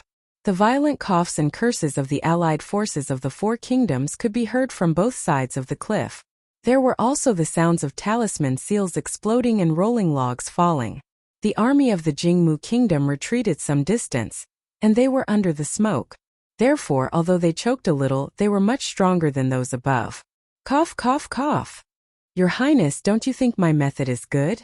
At this rate, the talisman seals of the allied forces of the four countries will be used up very soon. At that time when we go over, there won't be any danger, Shang Liangxin said proudly while coughing. He was extremely pleased with himself. He had relied on a dream to solve his predicament. If word of this spread out in the future, it would be a beautiful story. Jing Jiahong also coughed a few times. However, when he thought about how the smoke on the lower level was so strong, the upper level would definitely feel even more uncomfortable. His heart instantly felt much better. In order to let the smoke continue, Shang Liangxin had paid the price of hundreds of lives to send people to add a lot of wet wood into it. Shang Liangxin felt a little dizzy when he was feeling pleased with himself. He thought that it might be the smoke, so he didn't take it to heart. However, his eyelids were getting heavier and heavier, and the spiritual power in his body was slowly dissipating. He finally realized that something was wrong. At the same time, Jing Jiahong and the others also realized something was wrong. This smoke is poisonous. It's the sleeping powder and the spirit-devouring powder. Quick, take the antidote. While the Jingwood Kingdom army was panicking, countless allied forces of the four kingdoms rushed out of the valley, shouting and shouting as they rushed toward them. Although the Jingwood Kingdom army had taken the antidote, it would take some time for the antidote to take effect, so their fighting strength was greatly reduced. For a moment, wails filled the field. Jing Jiahong gritted his teeth and said, "Retreat! Retreat!" The army of the Jingwood Kingdom immediately scattered like birds and beasts, rolling and crawling as they escaped. Yun Chujiu didn't give the order to chase after them, because she knew that the effects of the medicine would pass very quickly. If she chased after them, it might not be worth it. Moreover, her goal was to stop the army of the Jingwood Kingdom. She just needed to delay them for a period of time. Yun Chujiu got people to use water and sand to extinguish the wet firewood. Then she continued to climb up the cliffs on both sides to guard them. The Jingwood Kingdom wouldn't be able to pass through this valley in a short period of time. Jing Jiahong led his army and fled for dozens of miles. When he saw that there were no pursuers behind him, he stopped. He counted the number of people and found that thousands more had been killed or injured. There were only 40,000 people left in the 50,000-strong army. Shang Liangxin's legs were a little weak. It was over. He was really dead this time. Jing Jiahong gave him a fierce kick. "Is this your dream idea? It's really a fucking dream. You didn't do anything to the Four-Nation Alliance army, but poisoned our own people." Shang Liangxin immediately spat out a mouthful of blood. He kneeled a few steps and said, "Your Highness, this subordinate really didn't expect that the Four-Nation Alliance army would take the opportunity to poison us. They are really too sinister." Although Shang Liangxin spat out blood from the kick, he was relieved in his heart. It seemed that his life was saved. How could the Four-Nation Alliance army come up with such a sinister idea? Who came up with it?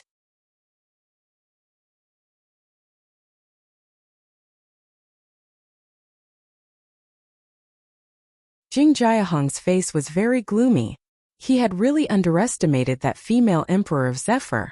After these few days, he had already confirmed that the leader of the four countries' allied army stationed here was that female emperor of Zephyr, and that damned Yun Chujiu. This bitch must have already planned to beat them at their own game. No wonder she didn't try her best to stop them when they were setting up the wet firewood. They must have taken the antidote beforehand and climbed down from the cliff under the cover of the thick fog. That was how they caught them off guard. Shang Liangxin saw that Jing Jiahong's expression was very ugly. He gathered his courage and said, "Your Highness, that female Emperor Fenghua is very cunning. What should we do next?" Jing Jiahong gritted his teeth. "I will ask Father to send more troops. Even if we have to pay a heavy price, we have to pass through this valley. That Yun Chujiu may be cunning, but their talismans are limited. They can't last for more than a few days. Pandin 0v once Your Highness is wise. They definitely won't last more than a few days. Shang Liangxin echoed. As expected, 2 days later, another 50,000 troops of the Jingwood kingdom rushed over. Prime Minister Sima said with a sad face, "Your Majesty, we don't have many talismans left, and we don't have much chili and pepper noodles left. If the Jingwood kingdom attacks us, I'm afraid we won't be able to last much longer." Yun Chujia's brows were tightly knitted. She was already lucky to be able to hold on for so many days. Now that the Jingmu kingdom army was pressing down on the border, if she couldn't think of any other way, she might really not be able to hold on. The Four-Nation Alliance army led by Emperor Nanxian and the others had already conquered 3 vassal states. She would have to hold on for at least half a month before she could receive reinforcements. However, how could she withstand the 90,000 troops of the Jingmu kingdom? It was obvious that the Jingmu kingdom wanted to use their lives to attack. Not to mention that the Four-Nation Alliance army was short of resources. Even if they had enough talismans, they would not be able to stop the Jingmu kingdom army. Yun Chuzhou thought for a while, then gritted her teeth and said, "Throw all the talismans in your hands and the burning vines and firewood. No matter what, we have to stop their attack tonight." Prime Minister Sima said with difficulty, "Your Majesty, I'm afraid this won't have any effect. At most it can only delay them for a few hours. A few hours is enough for us to retreat from here. We can't defend this place anymore. Let's retreat." Yun Chuzhou said in a deep voice. "Retreat? Your Majesty, this is the easiest place to defend and the hardest place to attack. If we retreat, there won't be any terrain that is advantageous to us in the future." Prime Minister Sima felt that Yun Chuzhou had been too smart for her own good. Had she been scared silly by the army of the Jingwood kingdom? "I have my own plans.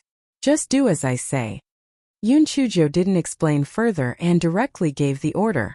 Prime Minister Sima knew that their emperor was a man of his word, so he could only pass the order down. Thus, that night, when the army of the Jingwood kingdom attacked, the allied forces of the 4 countries didn't hold back anymore. They threw down wooden stones with talismans and burning branches and vines. The Jingwood kingdom army was blocked at the entrance of the valley. Jing Jiahong had no choice but to ask the army to stop attacking. He sneered. He didn't believe that the Four-Nation Alliance army could maintain such a strong defense until daybreak. They could definitely pass through the valley. The next morning, although the valley was still filled with smoke, the visibility was much higher when the sun came out. Under Jing Jiahong's order, the Jingwood kingdom army began to attack the valley. However, the crowd soon realized that something was wrong. Why were there no talismans on either side of the cliff?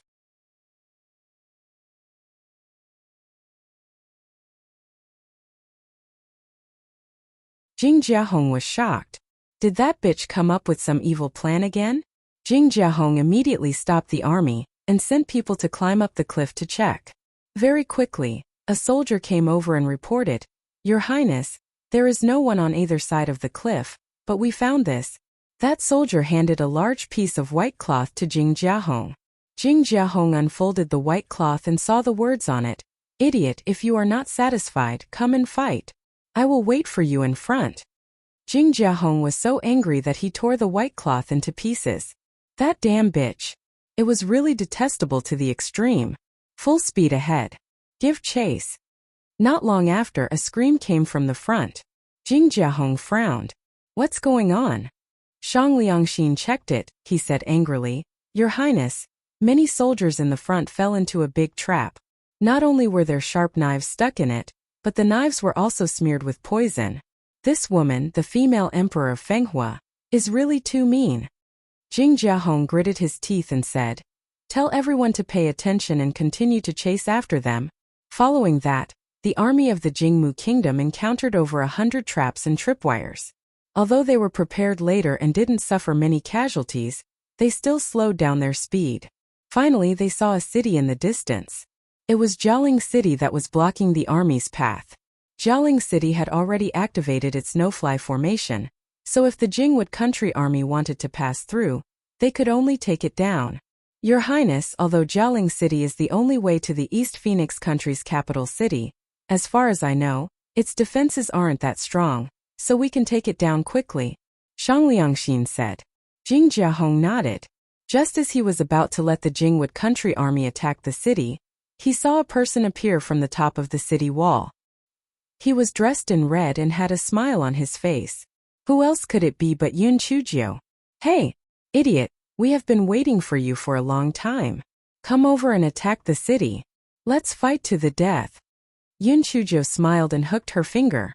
Jing Jiahong stared at Yun Chujio coldly and said, "What are you playing at? Yun Chujio, I advise you to surrender as soon as possible. If you surrender, I can let bygones be bygones for your crimes, and I can also ensure that you don't have to worry about food and clothing.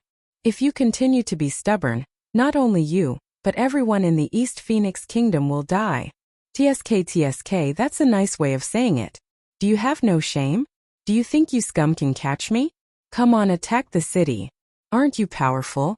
I want to see how powerful you are. Don't worry about attacking the city. This time I promise you that there is no conspiracy. Didn't you see it? There is only me on the city wall. You just need to charge over and win, Yun Chujio said with a smile. At this moment, Prime Minister Sima, who was crouching behind Yun Chujio, kept wiping the cold sweat on his head. Oh God! Their emperor must have gone crazy. There were only him and his majesty in Jialing City. Once the army of the Jingwood Kingdom attacked the city, they would definitely die. This was simply courting death. When Shang Liangxin heard Yun Chujio's words, his heart moved. This was a good opportunity for him to make up for his mistakes. Thus, he hurriedly said to Jing Jiahong, "Your Highness, this bitch has always been scheming. She must have arranged some trap for us. We can't fall for it." Jing Jiahong nodded. This Yun Chujio was obviously abnormal. She wanted him to attack the city so urgently. There must be something fishy going on. He had to be careful to avoid repeating the same mistake.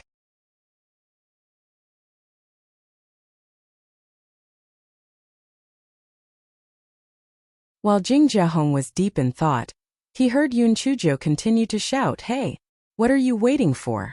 Come and attack the city." Jing Jiahong sneered. "Yun Chujio, do you think I can't see through your trick? You must have thought of some insidious way to trick me.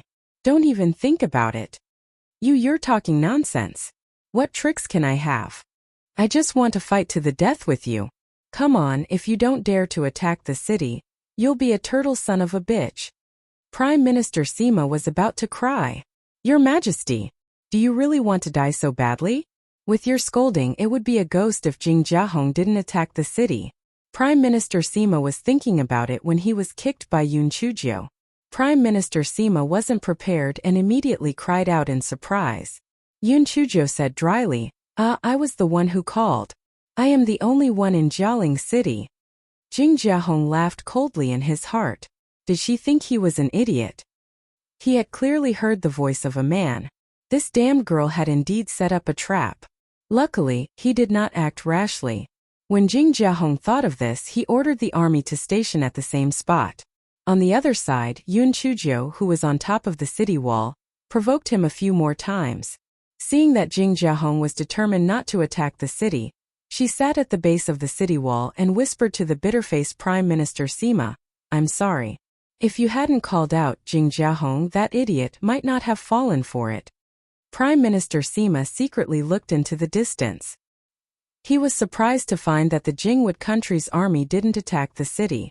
What the hell? Your Majesty, why didn't the Jingmu Kingdom attack the city? Because I used the empty city strategy. Don't worry, Jing Jiahong had suffered a great loss before. He won't attack the city rashly this time. Yun Chujio said with a smile. Prime Minister Sima didn't know the story of the empty city strategy, but he had guessed most of it now. He thought to himself, only this ancestor dared to use such a strategy. This was simply gambling with his life. Yun Chujio summoned the giant rabbit and had it keep an eye on the movements outside the city. Then she sat on the city wall and pondered. Previously, the nightmare beast had weaved a dream for Emperor Nanxian and the others in the Pishio Palace, and it had used up a lot of spiritual power. Previously, she had already used up the last bit of spiritual power to weave a dream for Shang Liangxin. Otherwise, she could have asked it to weave another dream for Jing Jiahong to enhance the effect of the empty city stratagem. Yun Chuzhou knew that this empty city plan could only fool the army of the Jingwood Kingdom for 2 days at most. When that time came, the Jingwood Kingdom would be unable to hold back and would definitely send the vanguard troops to probe, and they would definitely be exposed. However, even if it was 2 days, it should be enough for her to carry out the next step of her plan. On the other side, the generals of the Jingwood Kingdom were in a heated debate. Some who advocated attacking the city thought that Yun Chuzhou was just deliberately mystifying. Even if there was an ambush, it wouldn't be able to do anything to them. There were also some who held reservations. They felt that Yun Chuzhou had many tricks up her sleeves. How could she let them attack the city for no reason? Perhaps she had already prepared a trap and was just waiting for them to enter.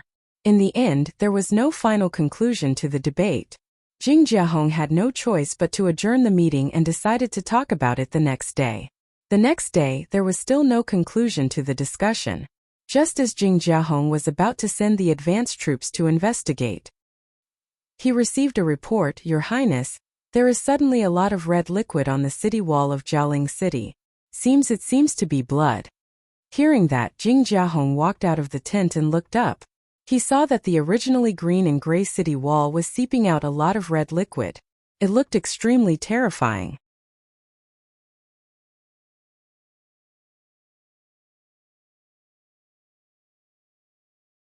Shang Liangxin slapped his thigh. "Your Majesty, this must be some kind of evil formation. I heard that some evil formations must be supplemented with human blood or demonic beast blood. That bitch must have set up some kind of evil formation in Jialing City." When everyone heard Shang Liangxin's words, they instantly felt their hair stand on end. The city walls were covered in blood. How many people and demonic beasts had they killed? No wonder only Yun Chuzhou came out. The rest of the people couldn't have been killed by her, right? Such an evil formation must be very powerful. Fortunately, they didn't attack rashly. Jing Jiahong looked a little grim. He immediately took out the sound transmission talisman and asked Emperor Muxian to help him find out what kind of evil formation this was and how to break it. Empress Jiu, who was sitting on the city wall, was holding a basin and continuing to pour the red liquid on the city wall. As she poured it, she mumbled, "This vermilion fruit juice is the best. What a pity." Prime Minister Sima followed suit and poured the juice on the city wall with a dumbfounded expression. He felt that their Majesty was most likely not in good spirits. Why did this fine fruit juice have to be poured on the city wall? Wouldn't it be better to keep it for drinking? He couldn't hold it in any longer and asked, "Your Majesty, why did you do this?" "Of course, it's to increase the sense of mystery. Otherwise, how could I deceive the 90,000 soldiers of the Jingmu Kingdom with just my dry hands?" Yun Chuzhou said painfully as she poured the juice on the city wall. "Mystique. Could this thing work?" Although Prime Minister Sima was skeptical, he still continued to help Yun Chuzhou splash water on the city wall. Ever since he followed the emperor, his days were getting more and more exciting. His old heart. Since Jing Jiahong didn't find out what kind of evil formation this was, he temporarily gave up the idea of letting the vanguard team investigate. He Xinzhou finally caught her breath for the time being. The guy counted with his fingers and thought about the next step. He felt that it would be best to delay it for another 2 days. Therefore, he smeared a few drops of fruit juice on his face and some on his hands before he showed his face on the city wall. "Hey, the grandsons of the Jingmu Kingdom. Come on. Attack the city. Are you afraid of me? Jing Jiahong, you are the crown prince of a country. How dare you be as timid as a mouse? Come and attack the city if you have the ability. Jing Jiahong, do you want to be a coward all the time? Come on. I happen to want to kill someone right now." Jing Jiahong listened to Yun Chuzhou's words and saw that her face seemed to be splashed with human blood. He suddenly felt a chill in his heart. She urged them to attack the city so anxiously. Could it be that she wanted to use their blood to continue setting up the evil formation? The more Jing Jiahong thought about it, the more he felt that Yun Chuzhou must have set up a terrifying evil formation in Jialing City. He could not give the order to attack until he found a way to break the evil formation. Yun Chuzhou cursed for a while. When she saw that it was almost time, she continued to sit on the city wall and eat the spiritual fruits leisurely. The next day, Jing Jiahong received a message from Mu Xian.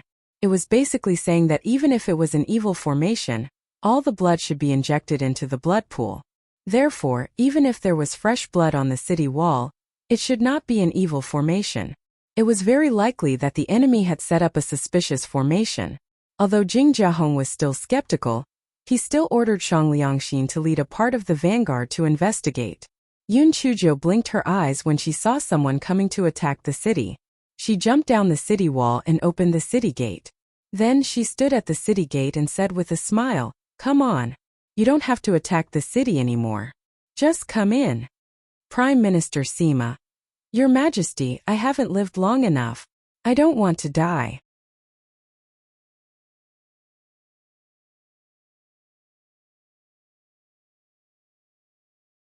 Shang Liangxin's legs went weak when he saw this. The corner of that stinky girl's mouth and hands were covered in blood. Moreover, she even opened the city gate. Was this really a feint? How was this possible?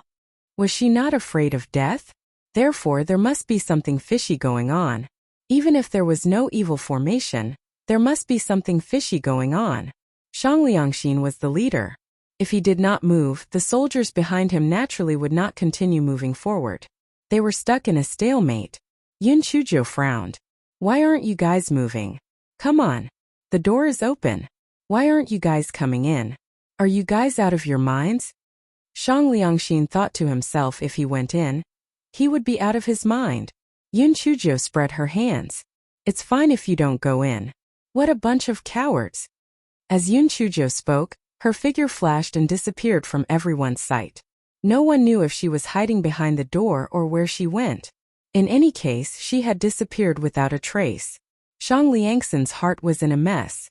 He let the soldiers behind him go forward first while he hid behind them. He was prepared to run back if the situation did not go well. Although the soldiers in front of him secretly hated Shang Liangxin's shamelessness, it was difficult to disobey military orders, so they could only continue forward. Just as they reached the city gate, a ball of flame sprayed at them, instantly burning the people in front of them into ashes. Shang Liangxin and the rest of the soldiers were so scared that they immediately wet their pants. They were all cultivators.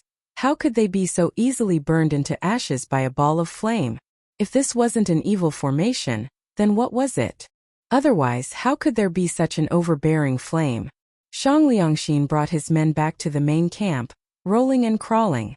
Jing Jiahong also saw what had just happened clearly, and his heart was beating a little faster. What was that flame? Why was it so powerful? Was it the Nirvana fire of the Phoenix? Was Yun Chuzhou setting up the evil formation to summon the Nirvana fire? The more Jing Jiahong thought about it, the more he felt a chill in his heart. The power of the fire was too terrifying. He had no choice but to send another message to Emperor Mu Xian. On the other side, Prime Minister Sima, who was hiding behind the city gate, looked at the fat, ball-like fire-spitting crow beside His Majesty with a dumbfounded expression. When did the fire-breathing crow become so powerful? Was it bullying him because he was uneducated? Yun Chuzhou calmly put away the Xiao Hanio and said in a low voice, "It's about time. Let's retreat." Prime Minister Sima had been waiting for this sentence. He did not care whether it was the fire-breathing crow or something else. He immediately followed He Xinjiu and fled.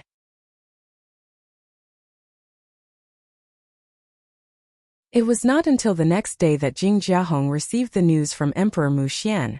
According to the records, the Nirvana fire was much more powerful than he had described. Therefore, it should not be the Nirvana fire. In addition, the Four-Nation Alliance army had already conquered 4 vassal states. If they did not speed up the process, Jingmu Kingdom would be in a passive position, and he would be ordered to attack immediately. Jing Jiahong had no choice but to order the army to attack. When the vanguard troops reached the city gate of Jiaoling City, they felt their hearts tremble. However, they were surprised to find that nothing had happened. When they entered Jiaoling City, they found that there was no one there. Not to mention the Four-Nation Alliance army, even the civilians were gone. There was only an empty city. At the same time, some soldiers discovered that the red liquid on the city wall was not human blood, but fruit juice. When the troops of the Jingmu Kingdom arrived at the North City Gate, they saw a white cloth hanging on it. On it were 3 crooked words, Empty city plan.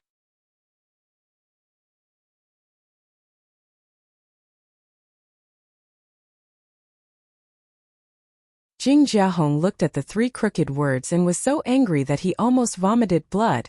Even if he didn't know the story of the empty city stratagem, he now knew the meaning of the empty city stratagem. He actually let that stinky girl be intimidated by an empty city and was forcibly delayed for 3 days. It was a great humiliation. The other generals of the Jingwood Kingdom also felt embarrassed. They thought they were good at fighting, but they were actually played by a little girl. It would make people laugh out loud. Chase! Chase! That little girl will not run far. Jing Jiahong gnashed his teeth and said. The army of the Jingwood Kingdom followed closely. After walking for a day and a night, they saw a city in front of them. Your Highness, Puyang City is in front of us. The city of Puyang City is twice as big as Jiaoling City, and the city walls are strong. It's easy to defend but hard to attack, said Shang Liangxin. Before Jing Jiahong could say anything, a small head popped out from the top of the wall of Puyang City and said with a smile, Hey, idiots, come on, attack. There's really no one here. I'm the only one left. Jing Jiahong was furious and said with a ferocious expression, Bitch, do you think you can play the same trick twice? Attack the city. Puyang City must be empty again. Yun Chuzhou smiled even more brightly. Idiot, you're wrong. I'm full of people. I've set up a trap for you to jump into. Do you dare to attack the city? Humph. Bitch, do you really think I'm an idiot? You're just setting up a trap to stall for time. You're delusional. I'll definitely kill you today. Shang Liangxin quickly echoed. Your Highness, you're right. This bitch actually wants to use the same trick again. She's absolutely stupid. I'll bring my men to attack the city and capture that bitch. You can do whatever you want with her. Jing Jiahong nodded and let Shang Liangxin bring 10,000 men to attack the city. Shang Liangxin immediately brought his men to the foot of Puyang City aggressively. He calculated in his heart that this was a great opportunity for him to make up for his mistakes. As long as he could attack the city and capture that wretched Yun Chuzhou, the crown prince would definitely let bygones be bygones. He might even reward him. Just as Shang Liangxin was feeling pleased with himself, he heard a series of miserable screams from the soldiers charging at the front. He took a closer look and saw that a long deep pit had collapsed in front of him. The pit was filled with sharp blades, and the surface of the pit was flickering with a cold blue light. It was obvious that the pit had been poisoned. Before Shang Liangxin could react, countless soldiers appeared on the top of the wall. Poisonous arrows and talismans were shot at him one after another. The soldiers of the Jingmu Kingdom were once again wailing like ghosts and howling like wolves. Shang Liangxin's head buzzed. Damn it, he had been tricked again. It turned out that this time it was not an empty city. That wretched girl had deliberately lured them to attack the city. It was too damn damaging. More than 1,000 people had died in the traps in front of them, and more than 1,000 people had died in the poison arrows and talismans this round. Before anything happened, 2,000 to 3,000 people had died. It was simply a cowardly death. Shang Liangxin did not dare to give the order for the soldiers to continue charging forward, because they were still some distance away from the city wall. Who knew if there were any traps dug down there? If they charged forward, wouldn't they be sending themselves to their deaths? However, at their current position, there was no way for them to attack the four-country alliance army standing on top of the city wall. They were simply sitting ducks. With no other choice, Shang Liangxin had no choice but to retreat with the remaining few thousand men.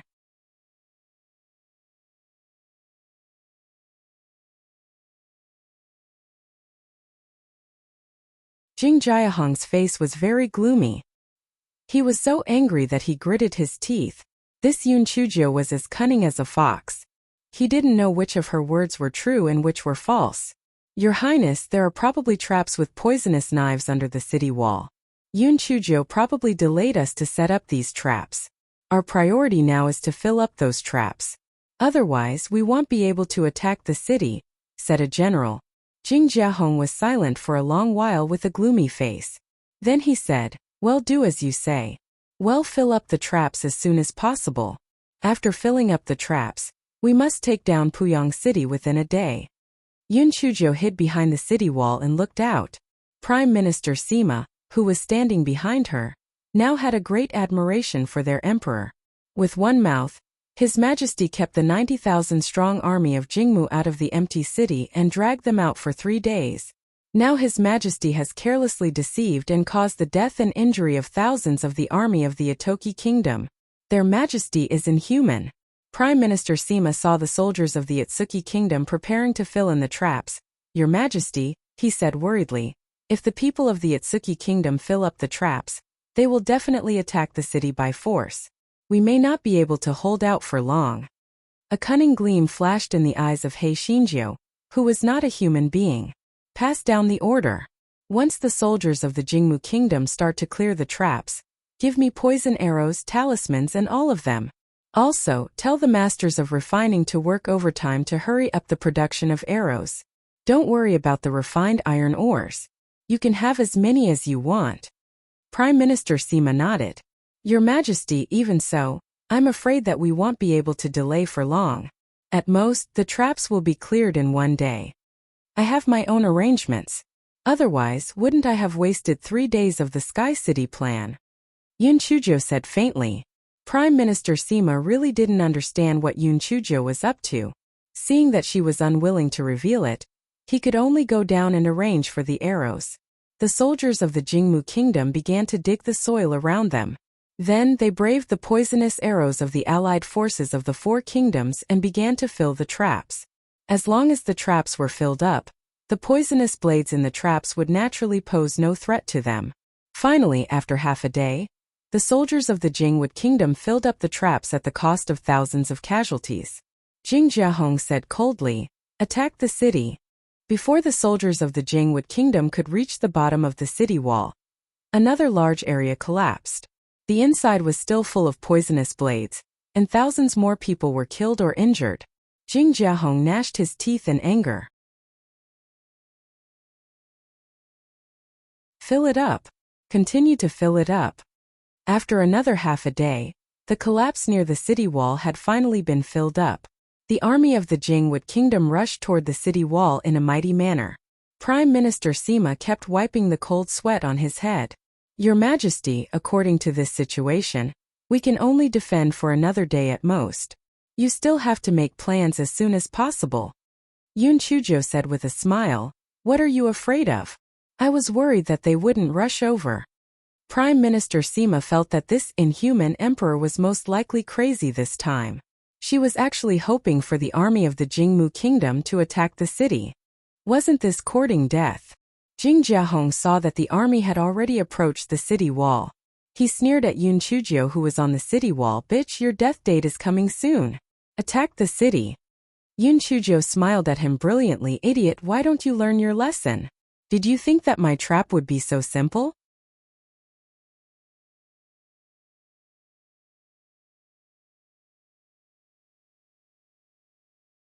Jing Jiahong didn't quite understand what Yun Chujo meant. What did this bitch mean? The trap had been filled up, what else couldn't be simple? Just as Jing Jiahong was puzzled, he heard a rumbling sound, followed by the wailing of the Jing Mu soldiers. Jing Jiahong looked up and saw that the trap that had been filled up had collapsed again, and it was much deeper than before. It was even less than the height of a person. Not only that, the Four-Nation Alliance army on the city wall began to throw firewood soaked in vegetable oil into the deep pit, and then shot into the rocket. Instantly, the miserable howls in the deep pit became even more tragic. The army of Jingmu kingdom retreated back in a sorry state again. Jing Jiahong counted the number of people. The 90,000-man army had not officially engaged yet, but nearly 20,000 people had already been killed or injured. Damn it! Those traps had already been filled up, so why did they collapse? And more poisonous blades came out from them. How did Yun Chujo do it? Prime Minister Sima also had the same question. He opened his mouth wide and only recovered after a long while. Then he asked, "Your Majesty, how did you do it?"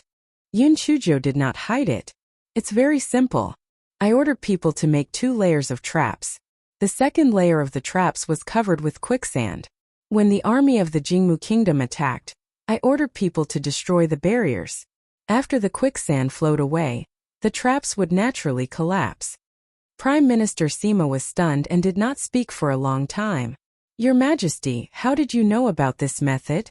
The emperors or rich people in the secular world are afraid of people robbing their tombs after they die. Some people would set up quicksand tombs. I only modified it slightly. Prime Minister Sima nodded in a daze. How could this work? Alright, it was the best way to describe their emperor. Prime Minister Sima looked at the 10-foot deep trap outside and heaved a sigh of relief. With such a deep trap, the Jingmu kingdom would have to fill it for at least a day and a night. They could take a breather. The inside of the Jingwood country's tent was dead silent. They had been played by Yun Chujo time and time again. If they didn't speed up the process, the four-nation alliance army would swallow up the 6 vassal countries. At that time, the Jingwood country would be in a passive position. Jing Jiahong looked at the crowd with a cold expression. What suggestions do you have? Your Highness, now that we have reached this point, we can only continue to fill up the traps and attack the city. Yun Chujo only relies on these traps. As long as we fill up the traps, they won't have much resistance, a general said. That's right, Yun Chujo is only good at scheming. In terms of absolute strength, the 4-country alliance army is definitely not our match.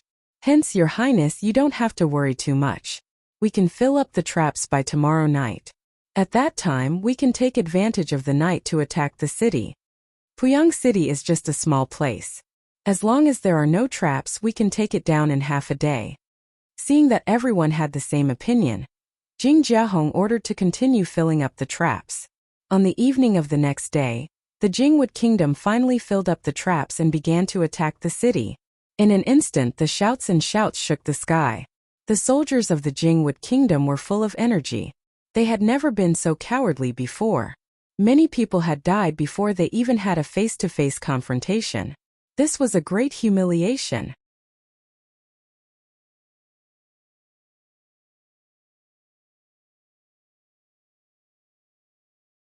Although the allied forces of the 4 countries were constantly attacking with poison arrows or spiritual power, the Jingmu kingdom was coming at them aggressively. Moreover, their spiritual power was higher than the allied forces of the 4 countries. Therefore, someone quickly climbed up to half the height of the city wall. Seeing how fierce the army of the Jingmu kingdom was, Prime Minister Sima hurriedly pulled off a few strands of his beard and said, Your Majesty, if this goes on, Puyang City will fall before daybreak. Get someone to pour the rapeseed oil on the city wall. Wait until the people of the Jingmu kingdom are also contaminated with the rapeseed oil, then fire the rockets, Yun Chujo said coldly. Her eyes were cold and indifferent. Even if she was unwilling to use these sinister methods at this moment, it was either one of them or the other. In the face of war, human lives and kindness were worthless. After the city wall was poured with rapeseed oil, the soldiers of the Jingwood kingdom had no way to continue climbing with their bare hands, and they all slid down to the ground. Immediately after, the allied forces of the 4 countries started to fire rockets, and there was another wave of miserable howls. Use the ladder. We must take down Puyang City today. Jing Jiahong's eyes were red. No matter what price they had to pay today, they had to take down Puyang City. As time passed, the allied forces of the 4 countries were on the verge of being defeated. After all, the Jingwood kingdom had the advantage in numbers and spiritual power.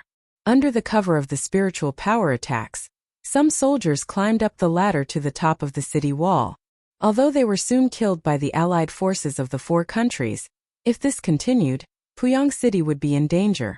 Jing Jiahong saw the soldiers of the Jingwood kingdom climbing up the city wall continuously, and a ferocious look appeared on his face. Yun Chujo, your time of death has come. After a night of intense battle, the sun had slowly risen.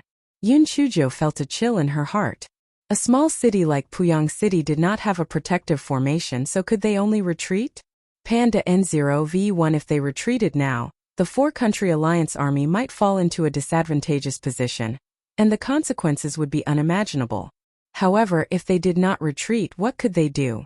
At this moment, Yun Chujo caught a glimpse of a white figure flying toward them from afar. Yun Chujo was shocked. Puyang City had already activated its no-fly formation. Why was the person still able to fly on his sword? Yun Chujo looked at the person again and could not help but be stunned. Her heart was beating rapidly. Was it a gigolo? He had broken the ice seal? Was he here to look for her? At this moment, the others also noticed the person and were very surprised. It was clearly forbidden to fly here. How could this person be able to fly on his sword? Finally, the man in white landed on the city wall. Everyone subconsciously stopped moving. Although the man didn't speak or move, just standing there made people unable to feel the slightest bit of disobedience. Jing Jiahong looked at the man who looked like a god. Other than fear, he was also a bit jealous. He gritted his teeth and cupped his hands. Who are you? This is the battlefield between our Jingmu country and the 4 countries. If you are just passing by, please leave. Before the man in white could say anything, Yun Chuzhou took a few steps forward and hugged the man in white while crying. She wanted to say something, but she could not. The man in white froze. He raised his hand as if he wanted to push Yun Chuzhou away. However, he raised his hand and retracted it. When Jing Jiahong saw this, he immediately understood that this white-robed man was that bitch's lover. That damn bitch. Previously, he had said that the divine phoenix would not allow her to marry, but now she was openly hugging him.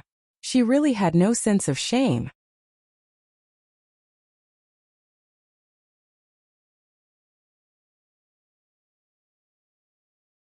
Jing Jiahong snorted coldly. Yun Chuzhou, you keep saying that the divine phoenix forbids you from getting married. Who is he?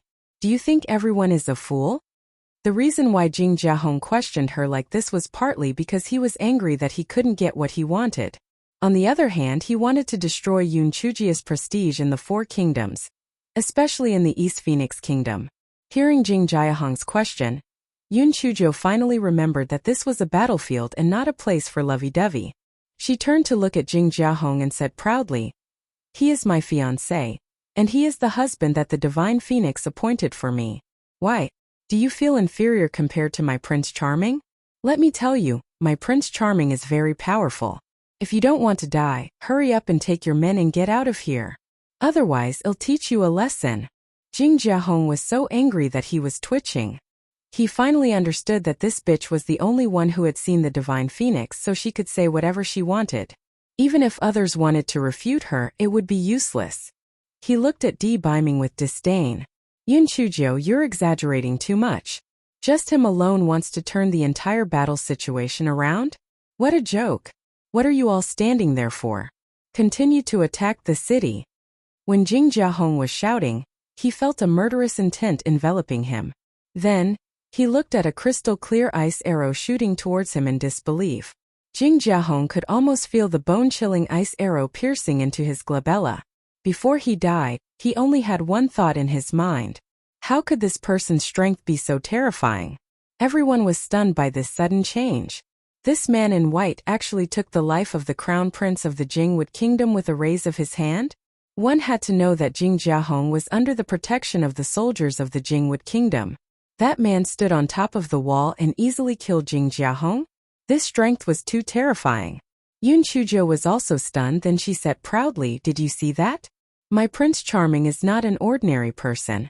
If you don't want to die, get out of my sight. Otherwise, you will end up like your bullshit crown prince."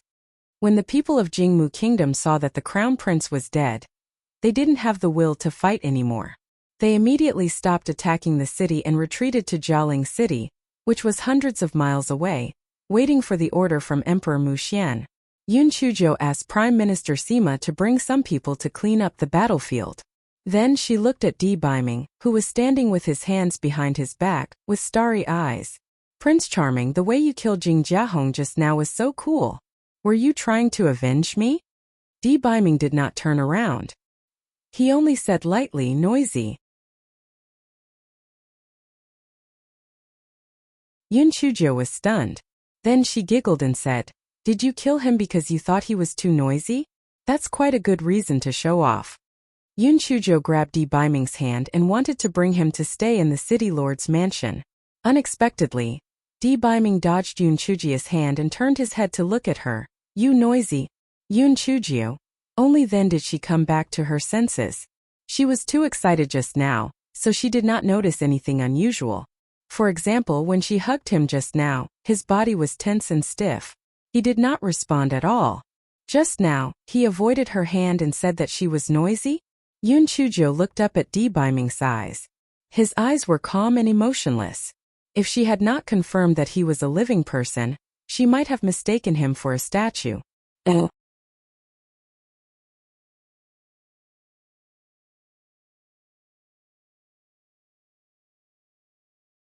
Yoon Chujo suddenly felt uneasy. She pointed at herself and asked, "Do you know who I am?" Biming said indifferently, "Of course I do. You are my fiancé." Yoon Chujo asked again, "Then do you remember everything that happened with me?" Biming's tone was still calm. "Of course I remember. Back then you stole my exquisite scarlet sunset fruit. I went to settle the score with you. Then what happened after that happened?" Yoon Chujo asked a few more questions that only the two of them knew. Although Biming's tone and expression did not change, he answered all of them. Yoon Chujo heaved a sigh of relief in her heart. Luckily, he did not lose his memory. However, why did he become so cold? Could it be the after-effects of unsealing again? Yoon Chujo saw that there were busy soldiers around and could only say, "I'll bring you to the city lord's mansion to stay temporarily. I have something to ask you." Biming nodded lightly and followed Yoon Chujo to the city lord's manor. On the way, Yoon Chujo wanted to hold Biming's hand a few times, but Biming avoided her without batting an eyelid. In the end he said coldly, "This venerable self doesn't like to be too close to others. Don't do such things in the future." Yoon Chujo could not help but feel embarrassed. Anger gradually surged up in her heart. However, thinking about it, since they had just met, it was better to ask what exactly was going on first. Thus, this fellow forcefully suppressed the anger in his heart and brought Biming to the city lord's residence. At this moment, the voice transmission talisman in the storage ring started to tremble. Yoon Chujo took it out and took a look. It was sent by Shue Wuji. She frowned slightly and sent her divine sense in. Shue Wuji's stammering voice came from inside. "Little sister Jo, you've already seen that facial paralysis, right? Well, you have to be mentally prepared. There seems to be something wrong with that facial paralysis. It's not the sequela of the previous unsealing." Yoon Chujo only understood a little after listening. Fortunately, Shue Wuji sent 2 voice transmission talismans one after another. In the past, this facial paralysis was either cold or arrogant. At least he had emotions. After coming out this time, he simply had no desire, and it made people's hair stand on end. He always had a dead face. "I've recently removed a bit of the seal as well. It just so happens that I know a bit of the situation." The facial paralysis situation was most likely because he had sealed his 7 emotions and 6 desires in order to break out of the seal as soon as possible. "Well, cough cough, little sister Jo. I'm afraid you won't be able to sleep with him for the rest of your life." Little sister Jo, Big Brother and Enfong were thrown to this damned place to train. Otherwise, Big Brother would have gone to see you. Take care of yourself. As the saying went, it was not easy to find a 2-legged toad, but there were plenty of 3-legged people. It was the other way around. Anyway, in short, don't be too sad. Because even if you are sad to death, I'm afraid that the facial paralysis will also be expressionless. Shue Wuji gave a big push. His main thought was to persuade Yoon Chujo to let it go. Yoon Chujo replied after a long while, "Since it's a seal, it can be broken. What should I do to break the seal he placed on me? I don't know either. After all, I've only broken a little bit of the seal. However, there's one thing you can rest assured about. That facial paralysis is like a living dead. He won't do anything behind your back. When I break some more seals, it'll definitely help you find a way."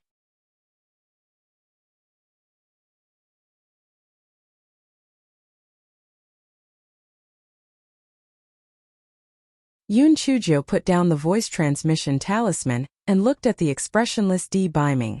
"Did you seal your emotions?" Biming's expression did not change at all. He said indifferently, "Maybe. I don't remember." "Then how can you break the seal?" Biming did not say anything. It was unknown whether he did not know or did not want to answer. He asked with a calm expression, "Don't you have a question to ask me? What is it?" Yoon Chujo was silent for a while, and finally said, After you were frozen, Brother Wuji told me that you were injured in order to find my parents, and then your old illness acted up. As far as I know, the Yun family is not that powerful. Why were you injured? The Madame Yi in the Yun family's nunnery is fake. I was ambushed when I was tracking her whereabouts, Di Biming said indifferently. A fake? Isn't my mother in the Yun family nunnery? Yun Chujo grabbed Di Biming's sleeve and asked in disbelief. Even in her dreams, she didn't expect that the person in the Yi family nunnery was not Yi Lan. Then who was the person pretending to be Yi Lan? Di Biming frowned slightly when he saw Yun Chujio's hand grabbing his sleeve. Seeing this, Yun Chujio withdrew her hand embarrassedly and asked, "Then was my mother taken away by someone? Where did she go?" "The place you can't go to right now, so you don't have to ask anymore. I will naturally investigate the whereabouts of your father and mother, and let your family reunite." "The place I can't go to? What is that place? Is my father and my mother together?" Di Biming glanced at Yun Chujio. "You just need to wait. I will naturally settle this matter. You don't have to ask anymore." Yun Chujio heard Di Biming's words and could not suppress the anger and grievance in her heart. "You always don't tell me anything and always make me wait. Is this fun? Don't you have no emotions? Then why are you doing this? Is it because you like me or because of duty and obligation? You don't let me touch you. Damn it, who was the one who shamelessly took advantage of me back then? If it wasn't for Go Weiba trouble, perhaps a few monkeys would have been born. Now pretend to be serious and shameless." A faint ripple finally appeared in Di Biming's calm eyes. He said in a cold tone, "This venerable self did this naturally for your own good. Why are you so agitated? This venerable self should like you. But this venerable self doesn't know what it means to like. Are you satisfied with such an answer?" When Yun Chujio heard Di Biming's words, she was so angry that she was about to go crazy. "Satisfied my ass. What does it mean to like me?" She clenched her fists and looked at Di Biming. "Do you not know what it means to like me?" Di Biming looked at Yun Chujio, who was like a furious lion. His eyes were still indifferent. "I don't know." Yun Chujio laughed coldly. "Very well. I will teach you what it means to like me now." Di Biming was puzzled when his soft lips touched his. Di Biming pushed Yun Chujio away and took out a handkerchief to wipe his mouth. Then he frowned unhappily. "What are you doing? I have said that I don't like to be too close to people, and I don't like to be intimate with them." Yun Chujio bit her lips and looked at the handkerchief in Di Biming's hand. She raised her hand and slapped Di Biming hard on the face before rushing out of the room.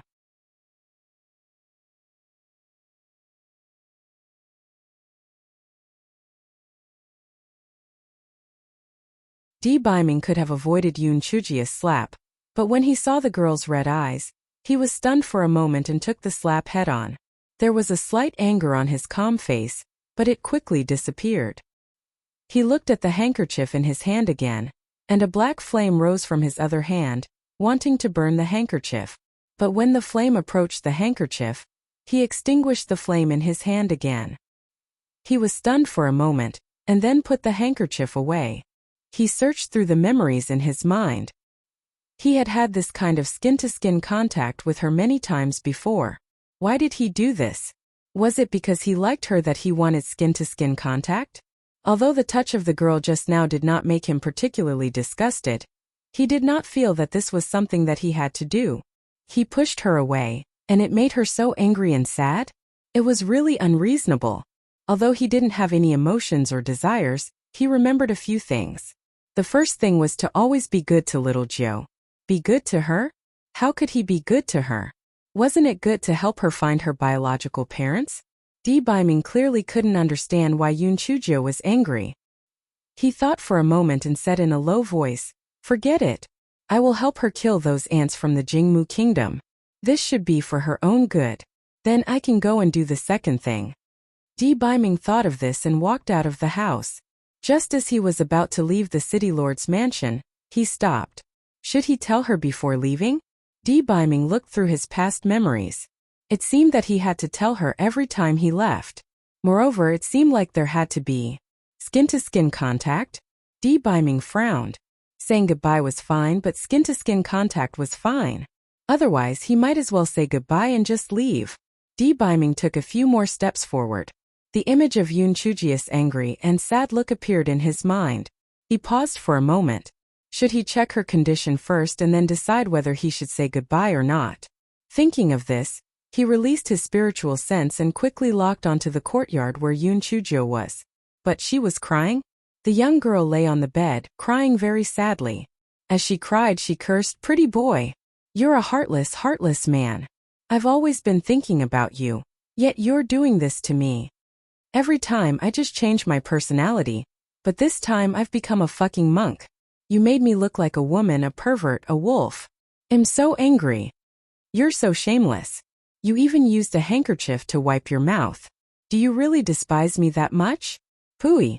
Back then you shamelessly tried to take advantage of me, but now you're acting like a gentleman? Shameless. To think that I was so touched before.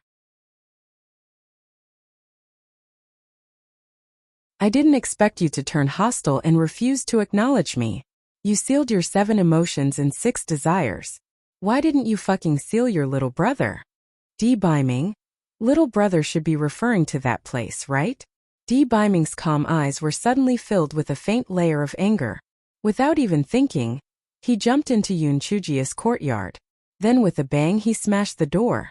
Yoon Chujio, who was crying and cursing, was speechless. Didn't they say that there were no 7 emotions and 6 desires? What happened to peace and tranquility? What happened to no desires? Biming was also confused. Ever since he broke out of the ice, he had never lost control of his emotions. How could he do such a childish thing like knocking on the door?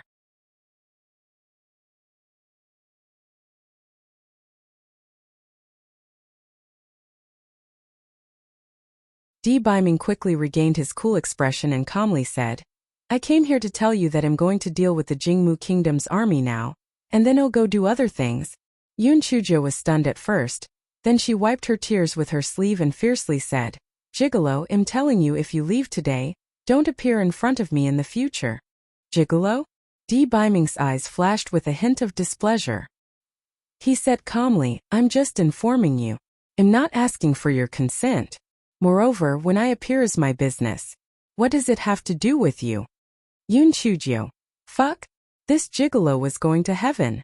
Yoon Chujio looked at the indifferent Biming and couldn't help but feel sad.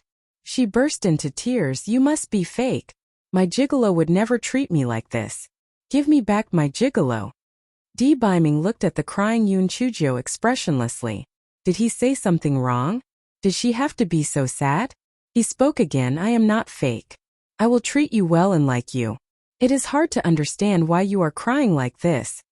Yoon Chujio was even sadder when she heard what he said. She cried and said, Bullshit. If my gigolo saw me crying, he would definitely feel sorry for me and would definitely comfort me. But what about you? You are clearly indifferent. Only a ghost would believe that you like me. Distressed? Biming placed his hand on his chest. His heart was still beating slowly and calmly. What was the feeling of heartache? Biming wanted to turn around and leave, but when he thought of the deep message in his mind, you must treat little Joe well, he frowned slightly. Then he took a few steps forward and walked to Yoon Chuji's bed. Don't cry. Your face is full of tears and snot. Don't you think it's very dirty? After Biming said that, he looked at Yoon Chujio indifferently. This should be coaxing, right? Yoon Chujio almost fainted from anger. He despised her for being dirty? This guy did not care about Biming's bullshit that was sealed. He suddenly grabbed the hem of Biming's robe and wiped away his tears and snot. Then, he looked at him and said, Now you are dirty too. Gigolo. Biming looked at the horrible sleeve and clenched his hand. An ice blade instantly formed in his hand. Yoon Chujio was a little scared. Did this gigolo want to kill her? Only then did this guy realize that although the body of the person in front of him was Biming's and the soul was also Biming's, he didn't have Biming's feelings. She was a little stupid to provoke him like this. Speaking of which, was it too late to regret now? If she died under the sword of her lover, would it make people laugh their heads off? When Yoon Chujio saw that Biming had already raised the ice blade in his hand, she could not care less about his moral integrity anymore. She said pitifully, Prince Charming, please calm down. I was wrong. I should not have tarnished your noble and spotless clothes. Please spare me. Di Biming looked at Yun Chujo with a strange look and then raised his ice blade. Yun Chujo saw that he was really going to make a move and thought to herself that only a fool would wait for death. This guy rushed to the door and said angrily, "Don't go too far. Although you don't have any emotions and desires now, I am your fiancé. If you kill me, you will be murdering your wife." You're tuning in to the Li Mei Sword of Destiny YouTube channel. We're so grateful for your support, and don't forget to subscribe to join us on this incredible journey through captivating stories. Your generosity through donations truly makes a world of difference, as it's the primary source of revenue that allows me to expand and enhance this channel for you. Thank you from the bottom of my heart for being a part of this adventure.